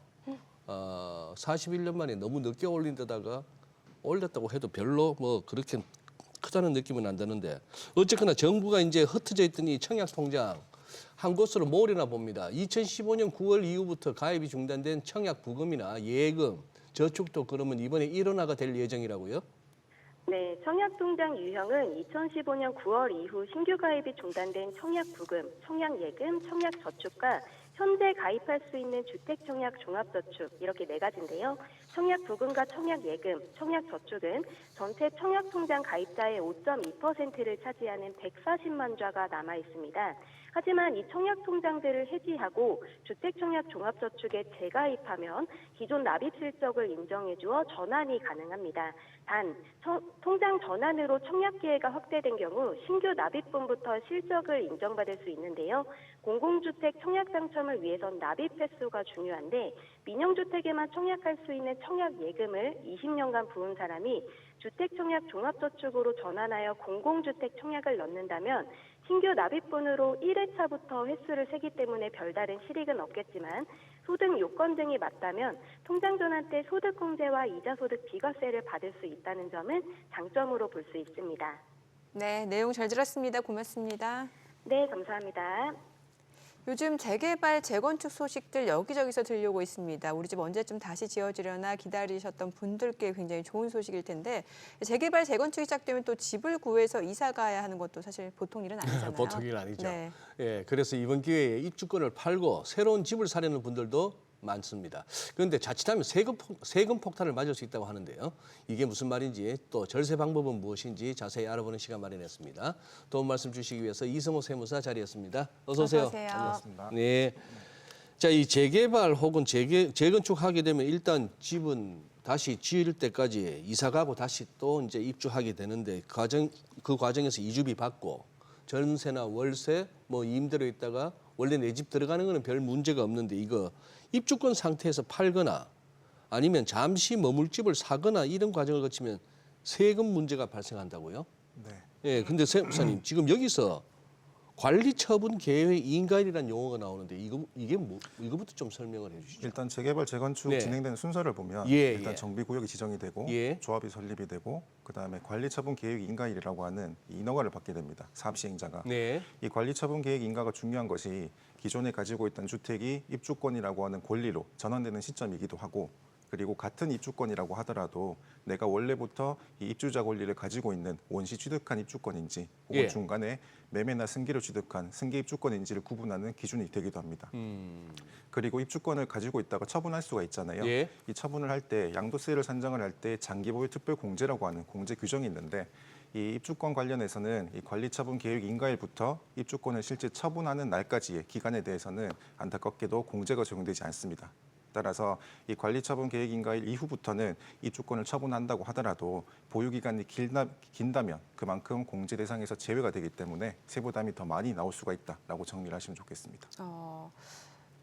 그러니까 좀 알기 쉽게 뭐 입주권에 이제 다른 주택이 없는 경우를 좀 살펴보면 좋을 것 같은데 이제 2016년 뭐 1월 8억 원에 취득한 주택이 이제 4년 뒤 2020년 2월 관리처분 계획 인가에 따라서 이제 조합원 입주권으로 전환이 됐는데 요즘 재개발 사업도 많이 미뤄지는 경우 많잖아요. 그래서 이제 계속 거주하다 보니까 집값이 폭등을 했어요. 그래서 올해 입주권을 만약에 20억 원에 팔았다 그러면은 이거 장기 보유 특별공제 받는 거가 아닌 거예요? 모두 다 모든 기간에 대해서 장기보유 특별공제를 받는 것이 아니다라고 정리를 하면 좋을 것 같고 네. 일단은 상황은 이렇습니다. 이 원조합원이 가지고 있는 입주권을 처분했을 때 네. 처분 금액이 12억 원이 넘어가면 일반 주택을 처분하는 것처럼 고가 주택으로 봐서 비과세 네. 요건이 적용이 됩니다. 그리고 그 과정에서 장기보유 특별공제도 일반적인 30% 한도가 아니라 최대 보유기간과 거주기간에 따른 80% 한도를 적용을 받게 되는데요. 이때 중요한 것은 입주권에 대해서는 장기보유 특별공제가 적용이 되지 않다 보니까 사실상 공제를 적용할 수 있는 기간은 종전주택을 취득했던 2016년도 1월부터 관리처분 계획 인가일까지인 2020년도 2월까지 기간에 대해서만 공제가 적용이 되고 그 이후부터 실제로 입주권을 처분한 남은 4년에 대해서는 공제가 적용되지 않는다라고 보시면 되겠습니다. 따라서 전체 기간 중에 상대적으로 관리처분 계획 인가일 이후의 보유기간이 상대적으로 비중이 많다라고 한다면 그만큼 공제를 받지 못하기 때문에 세금 부담이 더 높을 수 있다라고 정리하시면 좋겠습니다. 지금 화면 보면서 좀 네. 설명을 해주시면 좋을 것 같아요. 어려워요 좀. 아니 네. 지금 예 그래요 세무사님 지금 저 화면에 지금 정민 앵커 질문하셨던 그 내용을 정리한 저 같은데 하나의 사례죠. 네. 사례죠. 하나의 사례를 보시면 일단 종전주택을 취득한 것은 2016년도 1월 달입니다. 그리고 실제로 주택이 입주권이 전환이 되는 시점은 관리처분 계획 인가일인 2020년도 2월 달이 되고 그 이후에 2024년 3월 달에 처분을 한 것은 주택이 아니고 입주권을 처분했다라고 정리를 하시면 좋을 것 같습니다. 그래서 전체 보유 기간은 2016년도 1월부터 2024년 3월까지이지만 예. 이 중에 실제로 이 장기 보유 특별공제를 적용받을 수 있는 기간은 2016년도 1월부터 관리처분 계획 인가일까지인 2020년도 2월까지만 공제가 된다라고 보시면 되겠습니다. 그 따라서 공제가 된다는 게 뭐가 공제된? 보유 기간이나 거주 기간에 따라서 예. 양도세를 산정을 할 때 예. 양도 차익에서 기본적인 공제가 적용되는데 기본적인 공제. 그 공제가 바로 장기 보유 특별 공제다라고 생각을 하시면 되겠습니다. 그걸 얼마 정도 공제받나요?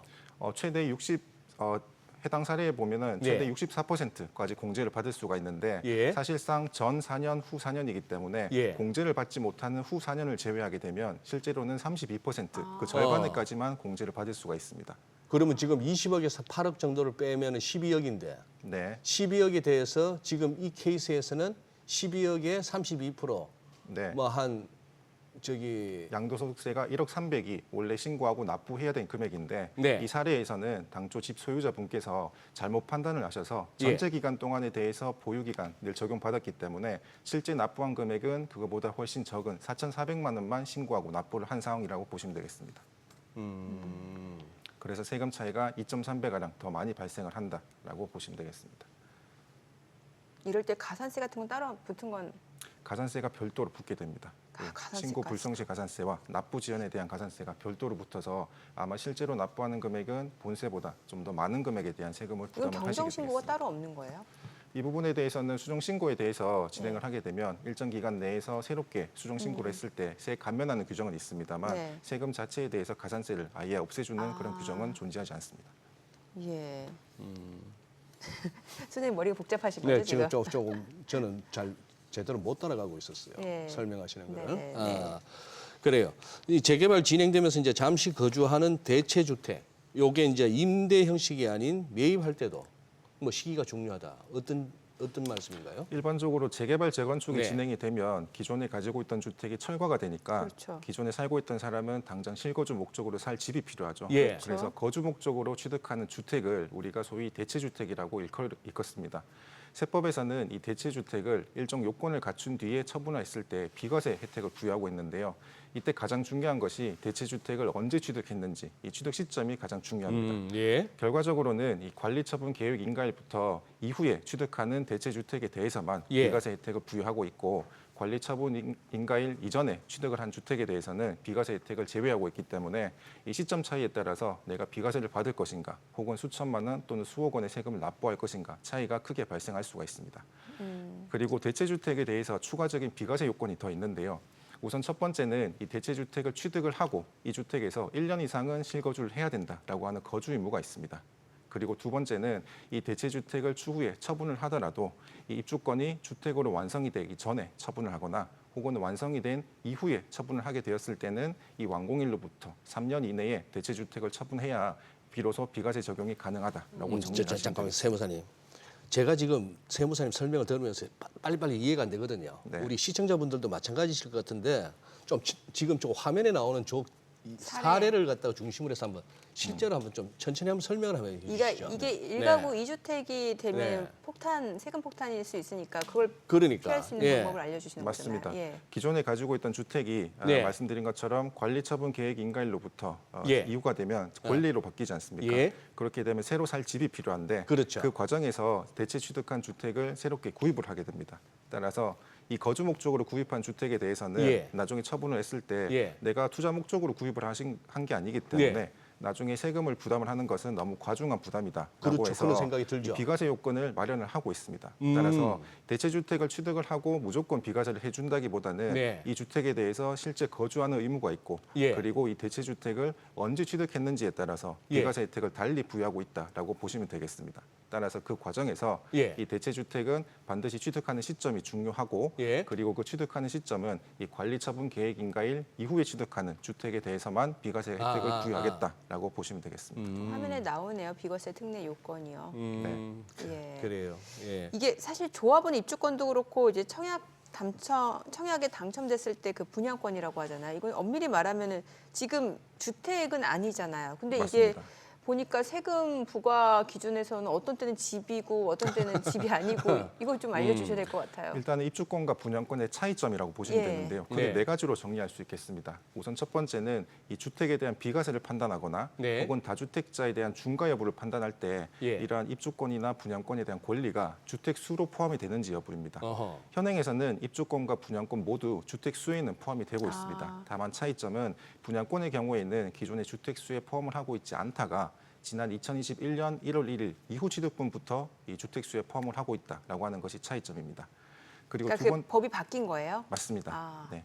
그리고 두 번째는 이 입주권과 분양권을 처분했을 때 과연 그 권리를 처분했을 때 비과세를 받을 수 있는 혜택이 있느냐에 대한 부분인데 결과적으로는 입주권 중에서도 원시 취득한 입주권을 처분했을 경우에만 비과세 혜택을 부여하고 있습니다.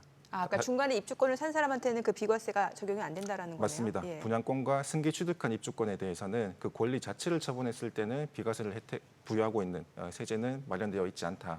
마찬가지로 세 번째는 대체주택, 방금 말씀드린 대체주택을 보유하고 있다가 처분했을 때 비과세 요건을 말씀을 드렸는데 이 경우에도 원시 취득한 입주권에 대해서만 이 대체주택에 대한 비과세 혜택을 부여하고 있고 분양권이나 내가 승계로 취득한 입주권을 가지고 있다가 이 실거주 목적으로 구입한 주택에 대해서는 비과세 요건을 적용하지 않는다라고 보시면 되겠습니다. 그러니까 이게 흔히 말하는 그 원주민들에 한해서만 맞습니다. 거의 비과세 요건에 해당이 되는 거네요. 아시겠지만 재개발 재건축이 진행이 된다 보면 주변에 이제 투기 세력이 많이 그렇죠. 이제 투자 몰릴 수가 목적으로. 있기 때문에 매매나 증여 형식으로 이 입주권에 대한 권리를 어떻게든지 내가 자격을 취득하고자 하는 예. 수요가 굉장히 많을 수가 있습니다. 그래요. 그래서 그 수요와 구분을 하기 위해서 원조합원과 승계 취득한 입주권에 그러네요. 대한 세제 혜택이 별도로 적용이 되고 있다 보시면 되겠습니다. 그 법 취지는 알겠습니다. 그러네요. 네. 그러면 이게 지금 이 재개발 재건축 후에 신축 주택에 거주하지 않아서 특례가 적용되지 않는다. 자, 이게 질문도 어렵다. 그러니 새로 헐고 재개발 재건축해서 새로 이제 새 아파트가 짱짱하게 올라갔어요. 그게 신축 주택인 거죠. 맞습니다. 그럼 여기에 거주하지 않으면은 특례가 적용되지 않는다. 재개발 재건축을 좀 이해를 하실 때는 네. 처음에 어떤 그림인지부터 먼저 예. 이해를 하시고 그렇죠. 출발하시는 것이 좀 좋습니다. 왜냐하면 케이스마다 너무나 다른 해석이 나오기 때문인데요. 이 사례 같은 경우에는 정리를 하면 네. 기존의 주택을 가지고 있다가 예. 이 주택이 입주권으로 변경이 된 것이 아니고 예. 새롭게 입주권을 취득을 한 상황입니다. 아하. 그리고 이 입주권이 시간이 지나면 공사가 완공이 되어서 새로운 주택이 완성이 그렇죠. 되겠죠. 예. 그 주택이 완성된 날부터 네. 3년 이내에 매매가 되어서 비과세가 적용되는 것은 기존에 가지고 있던 주택을 처분했을 때 과연 이것이 비과세가 될 것인가? 그 과정에서 또 실거주 의무라고 있는데 네. 이 실거주 의무라고 하는 것이 어떤 것인가를 판단하는 겁니다. 아하. 이 결과적으로 말씀드리면 이 입주권이 주택으로 완성이 된 이후에 예. 이 세대 전원이 3년 이내에 그 완성된 주택으로 이사를 해서 예. 1년 이상 실거주 요건을 충족을 해야 예. 기존에 가지고 있던 주택을 처분할 때 비과세를 받을 수가 있는데 어. 미처 이 실거주 요건을 충족하지 못하고 네. 처분을 하게 되면 종국적으로는 비과세 요건이 적용되지 못한다라고 하는 이런 실거주 요건에 대한 내용이다라고 정리를 하시면 좋겠습니다. 그러니까 이게 사실 뭐 추가 부담금이 좀 부담이 돼서 왜 세입자를 끼는 경우들이 있잖아요. 그렇지, 그렇지. 럴 때는 기존 주택을 팔더라도 비과세를 네. 혜택을 못 받는 거네요. 네, 맞습니다. 해당 사례에서 보시면 신축 주택, 이 기존의 입주권이 주택으로 완성된 날이 2021년 3월 달이죠. 예. 이 3월 달부터 3년 이내에 세대 전원이 이사를 해가지고 1년 이상 거주를 해야 되는 요건인데 물론 이 경우에도 예외는 있습니다. 세법에서 이 취약이나 혹은 질병 또는 근무상의 형편으로 인해서 부득이한 사유 이 외적으로는 세대 전원이 이사를 해서 실거주 요건을 충족을 해야 기존에 가지고 있던 A 주택을 처분을 했을 때 비과세를 적용받을 수 있다라고 해석을 하시면 좋겠습니다.